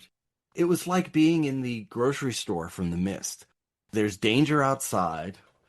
Don't leave the airport. You can't leave the airport. There's no news. We don't know what's happening. We can't get the airline to rebook us. We're getting hungry. There's no air. It's hot. It's like, okay, we're waiting for the mist to arrive. It's the tentacle creatures to swarm against the glass. And there was this older couple in their 60s who had cash. And we didn't have it because we were using our credit cards, right? But now that's useless. And the Starbucks closed its gate. And the people who worked at Starbucks had some sandwiches and things that they were selling for $40 and $50. Ew. Cash money. Ugh. Right? They were selling the yogurt cups for $30. Oh my God. And I'm sure if you checked with Starbucks, they didn't say to do that. Like, that's ridiculous. Nobody would do that. But they knew if we sell it for cash, we'll buy it. Yeah, we'll put the $6 for the yogurt in the till and keep 24 for ourselves. And that's what they did. And so if you wanted to eat, that's how you did it. Whoa. And that was the only place that had food. So people were buying. And this older couple, and when we finally decided to leave the hotel, this older couple, we don't have money for a cab, right? And they're like, well, let's share a cab. I had a working cell phone, so I helped them rebook their flight, but it was for 4 days from now. And that's the same for us. So since I helped them, they were like, here, we'll give you cash, and like you could just pay us back later. So we could get like a cab to get to a hotel. But like I thought, those workers who were selling the sandwiches for $50, those were Craig Toomeys. Those were Yes. Those were the Harold Lauders of the Stephen King world. But this little group came together. They were the Mrs. Carmodys. Yes. There were people who were like being terrible, and there were people who were being kind, and it all came out in this one crisis moment. So I felt like I was in a Stephen King story. Oh yeah, you lived it for sure. Oh my God. Sure. How long were you? Oh, that's the best story. How long were you stuck there? It was funny. We ended up, we left the airport and we found a place to stay that would write down our credit card information so they would give us a room. Wow. You know, nobody had the old, like, nobody knew how to charge a card if you didn't have a computer that was working. And then I think it was like later that night, the power came back to the island. Wow. But our flight was rebooked. So we just got 2 extra days in Oahu, and there was no damage from the earthquake. It was just, for some reason, the power got knocked out and couldn't get it back online. So it took a long time, but it felt like we were in a Stephen King story. Oh, you absolutely were. You lived it. You saw it. And Craig and Mrs. Carmody were on staff. Yeah. So I like those the sort of the worst of human nature, but still human. I like those characters in his books. He's great at that. Oh, he is. I must have encountered some assholes over the years. Oh my gosh. I love that answer. So good. Do you have a favorite? Let's jump to film for a quick second. Mm-hmm. Let's talk about favorite Stephen King film adaptations. Gosh, it's hard to top Stand By Me. I think that's just one of the best movies ever made. And Shawshank, same deal, but those are obvious ones. Life of Chuck is going to be an obvious one. I don't know how that's doing at the box office, but it's a beautiful movie, and I just think people are going to discover it and they're going to kick themselves for not seeing it in the theater. That's how it is with a lot of his more heartfelt movies. Those 3, I think, are just absolutely excellent. I like The Shining. Look, it's an adaptation of The Shining, but it's still a great movie. I'm going to go for let's see if we can do a less obvious one. The Dead Zone is great. Yeah. David Cronenberg. That's one, like, I don't think that needs to be remade. I like when there's a new version. Like, I like seeing the Muschietti's It, and I love the original It. So it's not that you can't remake something, but yeah, The Dead Zone I think that's a really excellent film. And Pet Semetary, I think, lives up. It does. It really does. Good choices. Mm-hmm. I'm really glad that you mentioned The Dead Zone because I was listening to your interview with Tom Hiddleston. I loved it, firstly, but also I had a huge crush on him for many years. Like, huge. Well, he's easy to have a crush on, man. Could he be a little less debonair? Oh my God, Anthony, he is like so elegant and romantic. Every word out of his mouth. Anyway, I got to stop myself. But I was over here fist pumping when you recommended to Tom to read The Dead Zone. That was your Stephen King Yeah. recommendation. This question is asking, what are the novels that you like to throw out to brand new King people?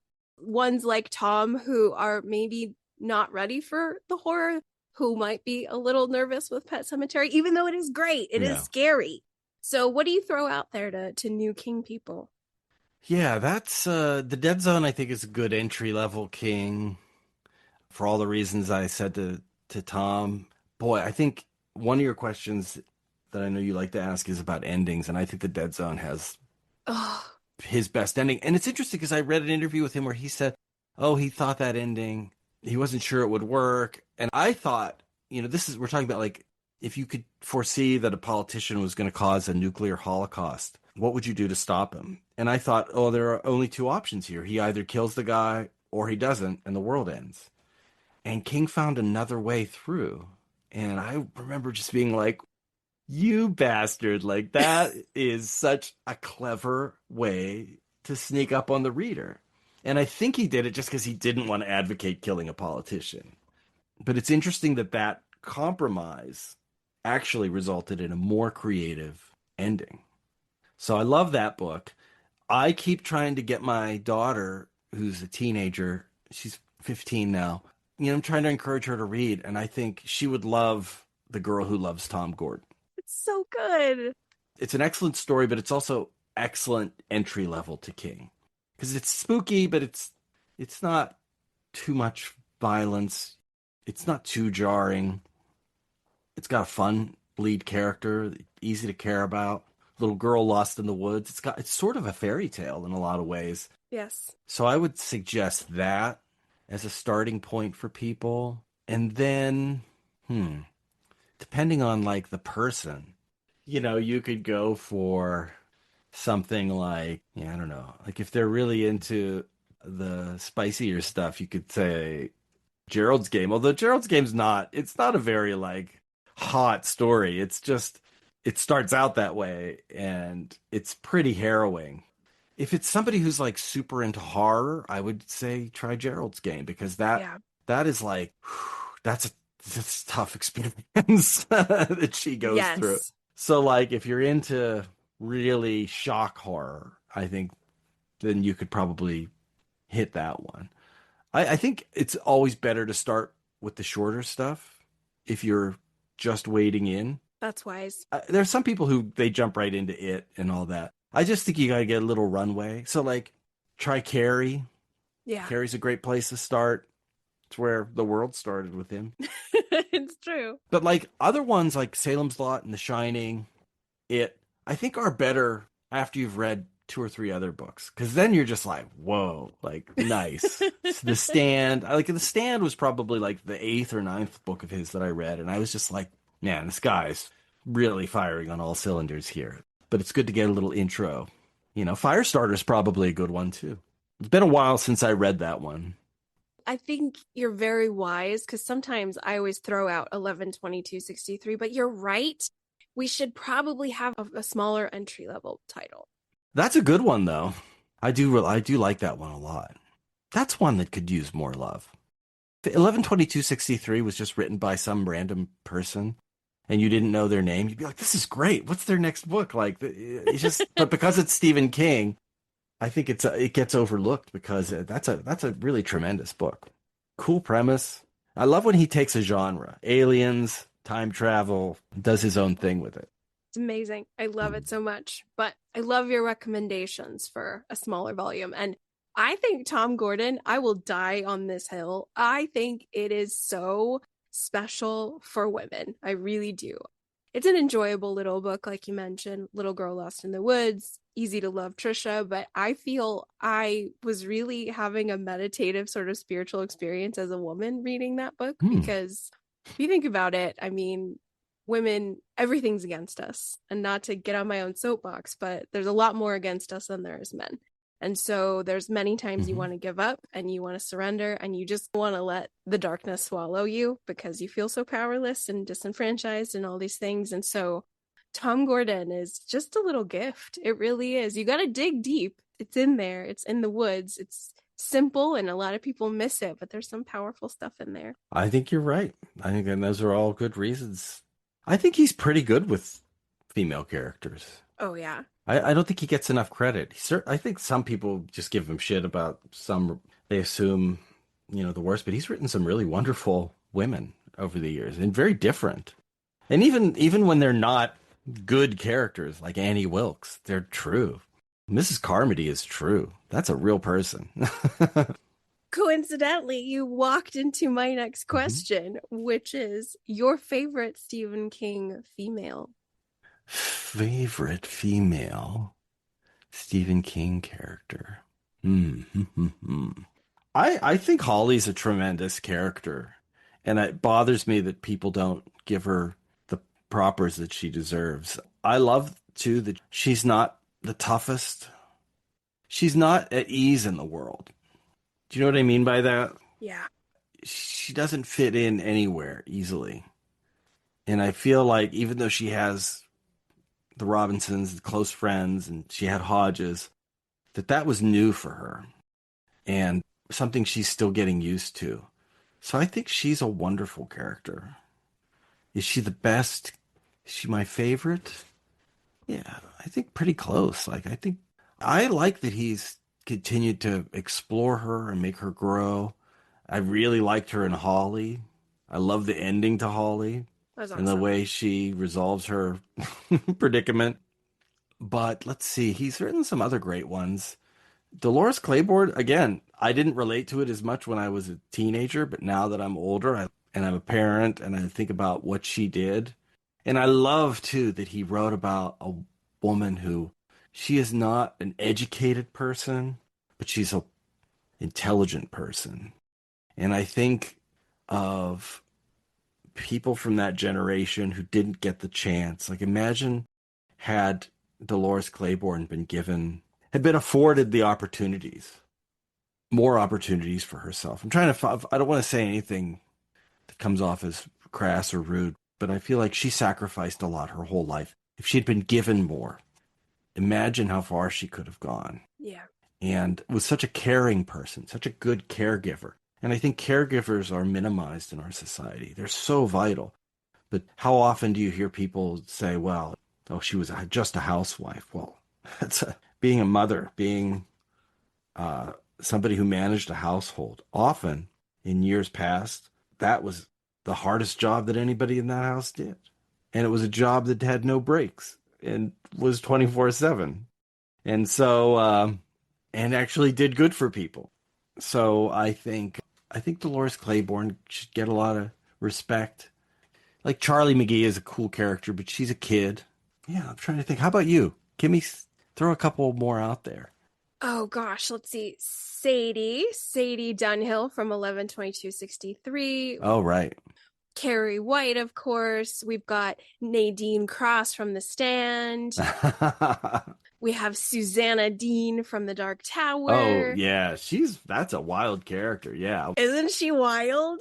Mm-hmm. Some of my other favorites, Rose Matter or Rosie McClendon Daniels. Rose Matter is one of my blank spots. I haven't read that one. Ooh, you're going to like it. I Mm-hmm. think you'll really like it. You mentioned the human villains. Ooh, there's one in Mm-hmm. there for you, Anthony. Yeah. Oh my God. His name is Norman. Get ready. Ooh, you're going to like it. It's rich and deep. Oh man. Yeah, there's a lot of great ladies in King's catalog. A lot. I like Wendy Torrance too. I Yeah. think she sort of gets steamrolled by her husband, but holds her own, especially in the book, I think is a little less fragile in the book. Not that I oppose the fragility of the movie's depiction. I think it's an interesting contrast. That stairway scene with the bat, of course, is exhilarating and thrilling. And even though she's very feebly swinging it, So good. it's still, she's not rolling over. You know what I mean? Like it's okay to be scared. She's standing up for what she knows is right. And against what she knows is wrong. Clearly something's wrong with this guy. So I think she's a pretty good character. Carrie is such a tragic figure, Definitely. but powerful. What's the name of the girl from the one who kind of feels bad and tries to make things right with Carrie? I like her too. Yeah, oh gosh. Sue Snell. Sue Snell. Sue Snell, yeah. Yeah. I always mix up which one is the terrible one and which one's the good one. But she tries to fix things. And I like that character too. I kind of wonder what happened to her. She survives, right? Yeah, she survives. She does. I love Chris Hargensen as a Hmm. villain. I think she's the worst. But I think what I am really into with Carrie, there's so many things that Carrie gives that were so ahead of its time. And Chris Hargensen and Billy, I think, is the first toxic relationship. Yeah, yeah. Like they are so, oh my God, Anthony. I don't know if the 70s had the vocabulary of like hate sex, but that's what they did the whole time. And they're teenagers. And he just wrote about these despicable people who are hate fucking each other, for pardon my crass expression, but it's No. like there's no other way to say it. I mean, that blows me away in Carrie, that you've got these despicable little teenage monsters causing havoc, and yet they're this codependent nightmare. Yeah, It got me thinking about Chris, who's hell on wheels. she is hell.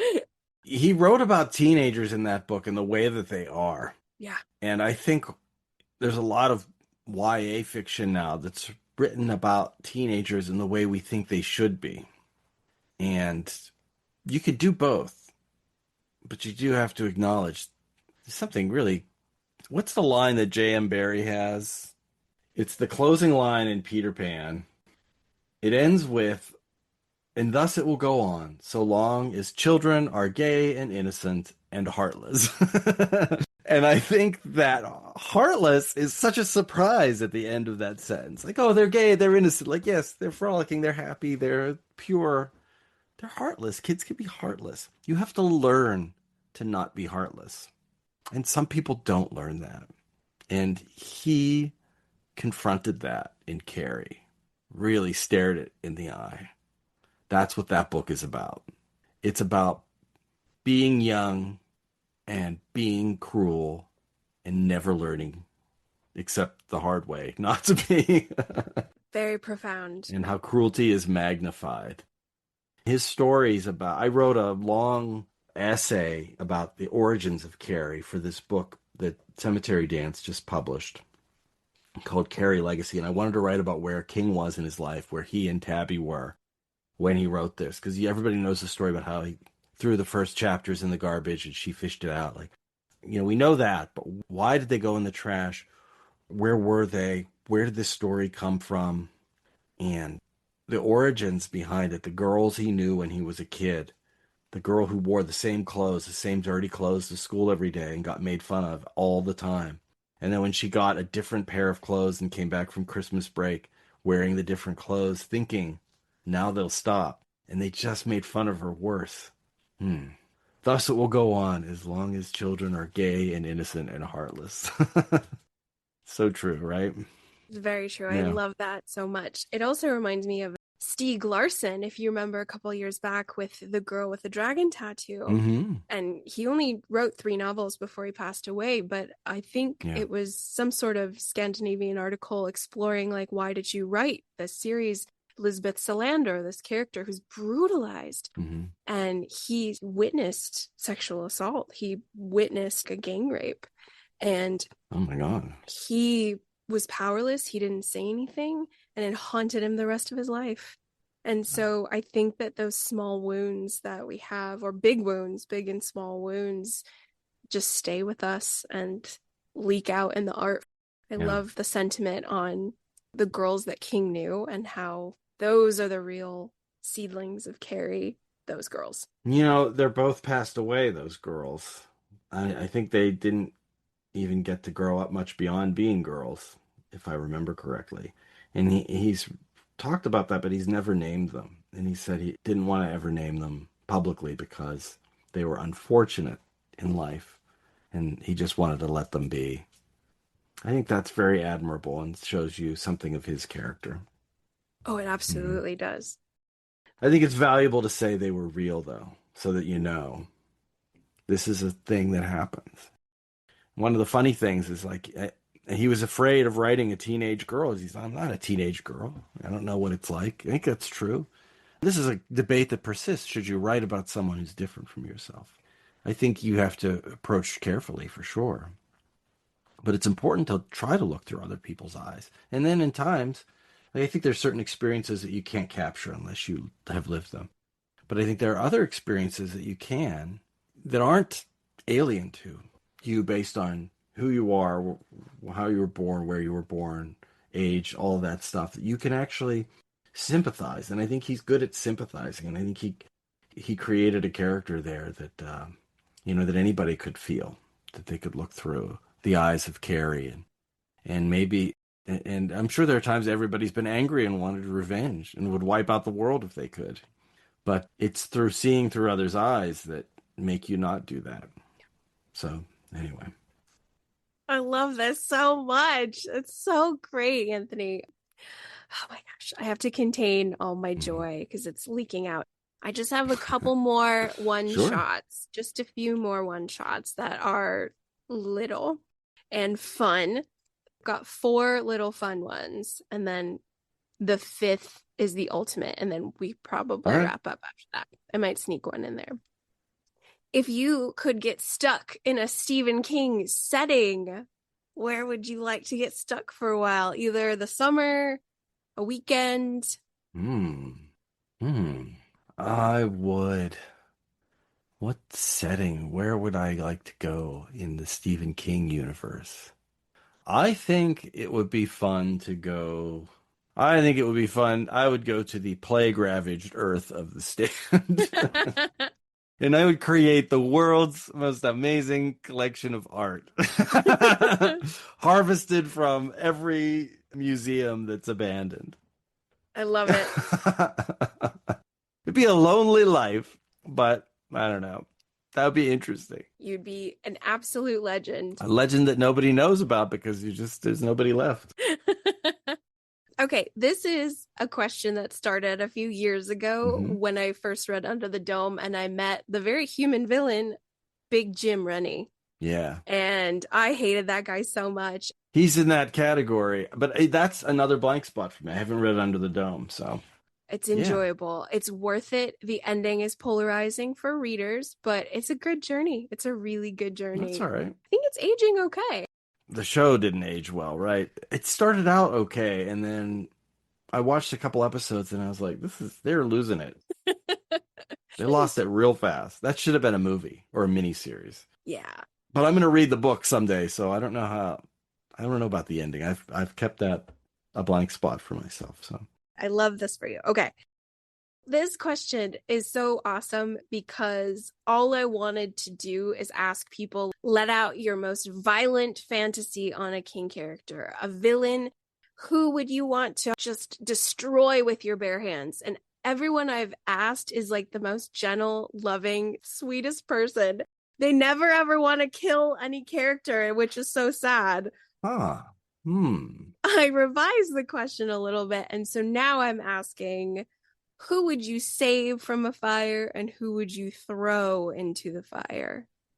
Who would I save from a fire? I'm trying to think of a character whose death really bummed me out. In Salem's Lot, is it Susan Susan Norton? Norton? Her death, that made me really sad. I really liked Susan Norton. And I think she gets nabbed when they go in the house, right? By the people who are like under the porch or something. Am I remembering right? Mm-hmm. I would save Susan Norton from the vampires. Who would I throw into the fire? I mean, like Greg Stilson. Yeah, good one. Like, does the book say he committed suicide ultimately? Is that? Good I question. know the movie implies that, but like I don't know that he gets the comeuppance he deserves. He gets a comeuppance though, so I think I would push. If he was like dangling from a building, I definitely would take my time putting my shoes on. I love it. Good answer. Really good choice. He sucks. All right. What about a favorite Stephen King friendship, team, or duo? Let's see. I like Alan Pangborn and what's the name of the woman who's the waitress with arthritis in Needful Things? You said you didn't read that one, right? I So didn't. I'm sorry. I think that is Polly, Polly Chalmers. I think they're a really great couple. And so I like their teamwork, taking down this Faustian figure that infiltrates their town. The sheriff and the local waitress, like, there's just something like Americana about that. Good choice. I have not heard these ones Mhm. before, so they're very rich and lovely. Oh, the other one. Arnie and Dennis from Christine. Nice. I think he did a beautiful job with Christine talking about an intimate male friendship. And there are people who think there are romantic overtones to it. That's fine. Maybe that's there too. But I think there's also something to be said for like men, young men, can you love each other and be friends? Is that what friendship is? There's the bro thing of like, hey, we'll tease each other, but I'm there for you, my man. And like, but they have a very, very tender friendship. And at one point in Christine, and this would probably rankle people today, there's a scene where Arnie is crying and Dennis is holding him. And Dennis is narrating in the first person, and he says, like, some people walk by and they probably thought we're a couple of, and he uses like a slur. And I think that's a beautiful moment. And that even the slur itself I think that's good because that's an indicator of how young man hugging another young man who's crying, like, would be called that at that time. And maybe even today it would be called that. And it's a shame that it's called that because I certainly have had times when I was young, especially where I was heartsick and I had friends who were not afraid to hug me and let me cry on their shoulder. And I think that's a beautiful friendship that he draws there. Very powerful and something we could use more of in the world.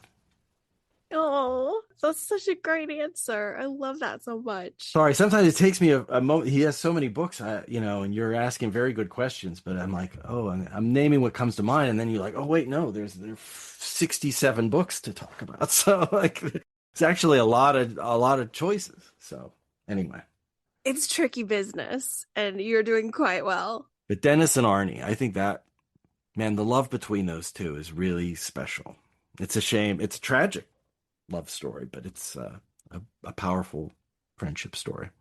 I'm glad you are shedding some light on Christine. I don't think Hmm. Christine gets as much love as she should. I agree. Your favorite Stephen King animal or pet? I really like Oi from the Dark Tower Yeah. series. He's an animal, right? Like, Billy Bumblers count. yeah. I found an owl pellet in my driveway a couple of years ago. I took a picture of it and tweeted it. Do you know what owl pellets are? I don't know. Uh, Bird droppings? It's not. So an owl, and I think other predatory birds do this too. They'll eat a mouse or a rodent or something, and they can't digest the bones and the fur. If they could digest it, that would come out as bird poop, right? Right. But they can't, so they gotta hork up this ball that's like a ball of fur, and it's a common thing for kids in like a science class to dissect them. It's not poop, so it doesn't have a smell per se. It's not appetizing. But you just take it apart and it's like a little skeleton in there, a little mouse skeleton that's fully digested, but like these are the things that can't process through the digestive tract. So they'll yak them up. And so if you find one under your tree, that's a sign that you have an owl, right? It's a macabre little find. Like it's a ball of fur and skeleton bones. Yeah. So I found one in my driveway and I was like, ooh, like creepy find in the driveway. And I tweeted a picture of it. And Steve, we were both on Twitter and he saw it and he goes, that looks like the remains of a Billy Bumbler. I thought that was kind of funny. It's just funny when you tweet something randomly and then Stephen King responds to it. So I think Oi is a cool critter, but Church is man, that's the scariest animal. Yeah. Mm-mm. I'm a cat person, but don't like that cat. I'm the same. I love cats, but Church, it freaks me out. Mm-mm. Scary. Linda Fenimore is the designer of this cover, the Pet Semetary cover with the screaming cat. And I'm such a King obsessive. When I was at the Entertainment Weekly, I tracked her down to ask about the creation of the cover. Oh, I love this. And she had a great story. I think it's an amazing cover. And she said, back then, if you wanted reference material, you had to really go looking for it. And she's like, I knew I wanted a cat, the cat from the book, kind of screaming in this sort of terrified, hissing. Everybody who's been around a cat knows that look, the hiss of a cat. She said, but what there wasn't a lot of were pictures of hissing cats, because if photographers were to take a picture of a cat, it would be a cute cat. It would be hang in there, like it would be. She's like, all I could find were cute cats. So I had to go to the photo library at the New York Public Library. The only pictures I could find of ferocious cats were tigers, lions, cougars, things like that, leopards. So she found an image of a leopard or a tiger that was roaring, and she used that as the model, but made it the fur and the look of a house cat. And so that's how she created. That's really a lion or something roaring at you from the cover of Pet Sematary. Oh my God. And I thought that was a cool little. Maybe that'll be interesting to your listeners who are Stephen King Yes. obsessed. The church of this book, iconic book cover, is really that is a man eater. That blows me away, this Mhm. information. We've reached our final question, good sir. This has been absolutely magical. The final question in Constant Reader interviews is to ask your top 5 Stephen King titles. What would you say your top 5 are currently? Top 5. Does this count short stories? It's whatever you want, whatever you feel needs to be in the top 5 pedestal. All right. So I would say Pet Sematary, It, The Dead Zone, 11/22/63. I got one more. What's it gonna be? Round and round it goes. I think I'm gonna Needful Things. Nice. Oh, that's a great list. That's Yeah, awesome. I love Needful Things. Very poorly reviewed book, darkly hilarious, really bleak. Some of it is very mordant humor. And I think it was the humor that threw people off, is that they thought it was too strange, but that was part of it. Sometimes things get so dark that they become absurd. And I think he captured that in that book. It's ridiculous. If you look at the news today, so many things are like, this is a joke, but it's very serious. And Needful Things is all about that, about how dumb terrible people can be. And I love that book. That's a good one. So that's my 5. I love your list. Mm. Tremendous. I am really excited to read Needful Things. It's been on the list for many years. Yeah, give it a shot. And I hope it holds up. 11/22/63, I think, is a really underrated book too. Although it does have a fair amount of love, I think it has a connection to Pet Sematary. Both of them are about do-overs, trying to fix something that's wrong, save somebody who died when they shouldn't have, and the peril of getting stuck on that. That you want to make the world as good a place as it can be with the time you have here. It's important to know there are things that can't be changed and when they can't be changed, and otherwise they will destroy you. That fixation and that effort. If you could change things, would you? Yes, of course, but you can't, and that doesn't mean it would be better. So I'm glad you brought up 11/22/63, because that's one I don't think about enough. I thought it was a pretty good adaptation too. Yes, You know. very much so. That comparison, oh my Mhm. gosh. Anthony, you have such poetic beauty when you talk about Oh, King. thanks.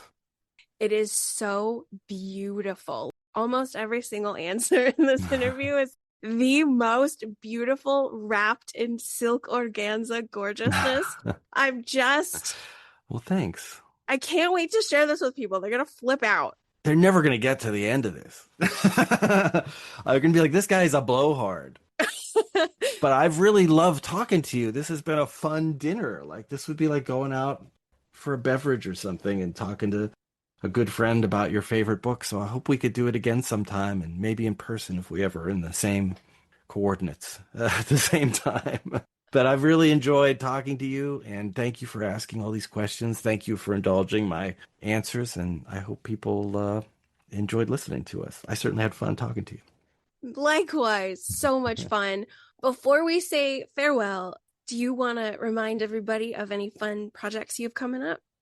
You could just read me at Vanity Fair, and I have a book coming out later this year. It's a big coffee table book about the creation and the evolution of the Darth Vader character. So if you love Star Wars or you know someone who does, this is the book for you. It's not just a story about Vader, the character, all the shenanigans he got up to.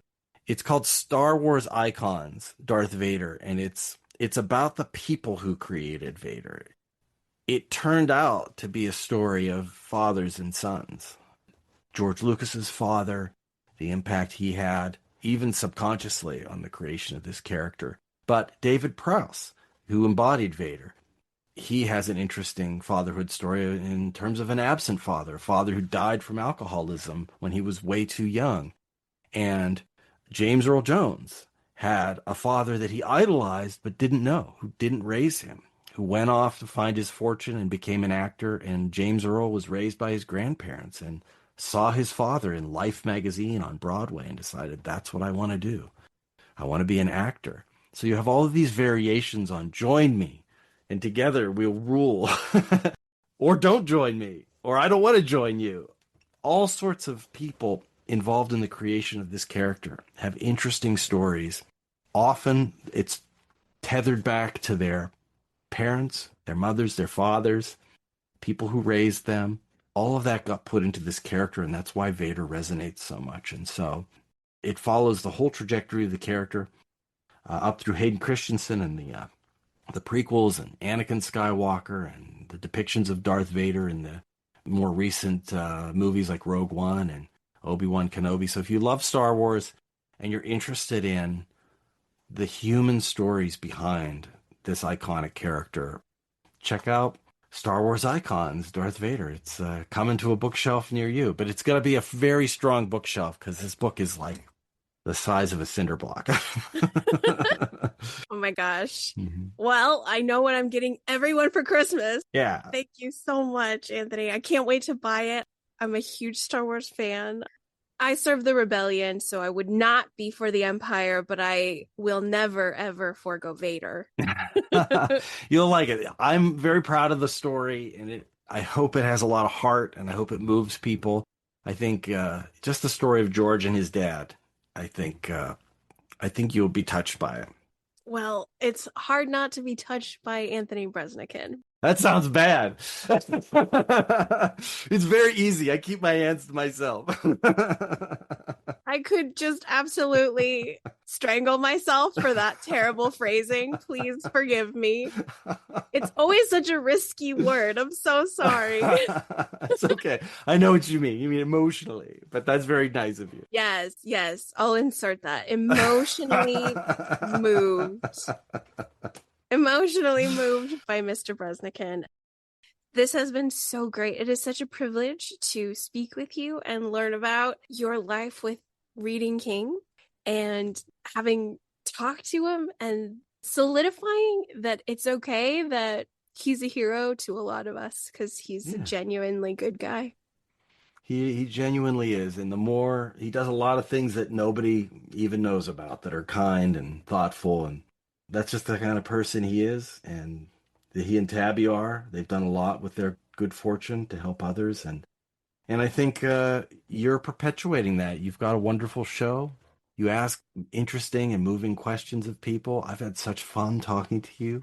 I've had too much fun. That's why It's now dark. People can't see this because they're listening, but we're on Zoom. I know. I'm on the West Coast. I'm in Los Angeles, and do you say where you are? Or Yeah, it's okay. We're good. you're in the desert somewhere, but it's now dark. It's become dark where you are. But you're recording, so you can't get up and turn on the light. But we've spent the day talking to each other, and thank you so much for having me on. I've really loved it, and I'll be listening. Thank you so much, Anthony. Take care. All right.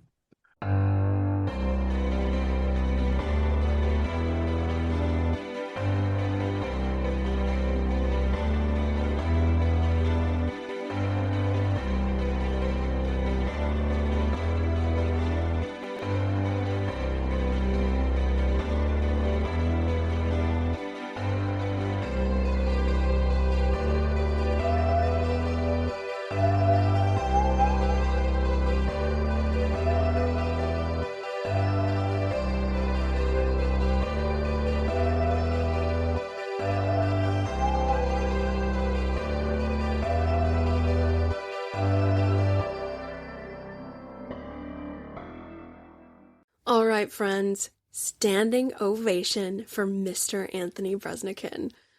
Man, oh man, I can't believe that one really happened. Wow. Huge thank yous to Mr. Breznican for being a terrific guest, full of kindness and warmth, but also for staying true to his own creative path and allowing his art to greatly assist a downtrodden fiction teacher in the summer of 2015. I will never be able to thank him enough for how much he made those long, hard, lonely days less gnarly. I have enjoyed his work since then, and what a joy it is to now have him majorly dialed in with the Stephen King community. I tell you, concert readers, we are a lucky bunch. Hugs to you, Anthony, and thank you, thank you, thank you. Okay, sweet people. Moving right along with some updates. I am currently 3/4 into Dark Tower 6, Song of Susannah. And sadly, boys and girls, Mama is having a hard time. Damn. This is tricky reading, dear ones, and I'm having to phone a friend to help me navigate this very heavy and complex mid-world lore that's getting hurled at me real hard. These roads be a bit bumpy.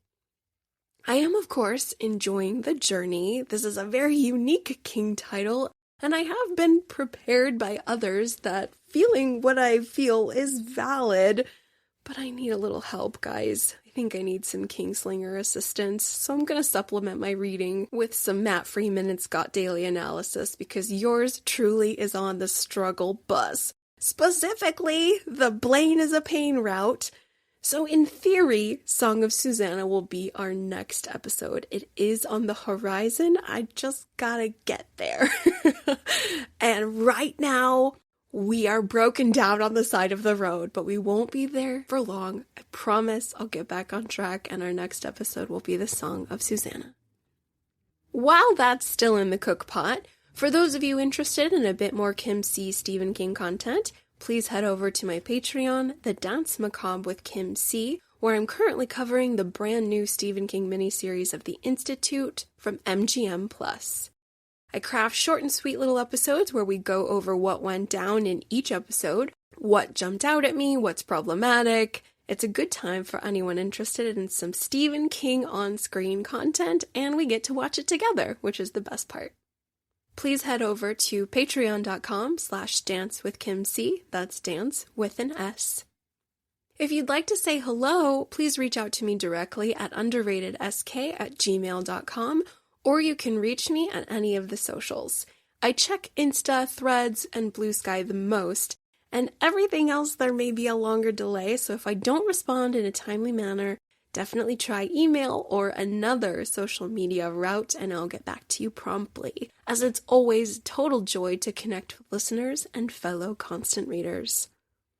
That's all I have for now, sweet people. Thank you so very much for listening. Huge hugs to you all. I'll be back soon. Bye-bye.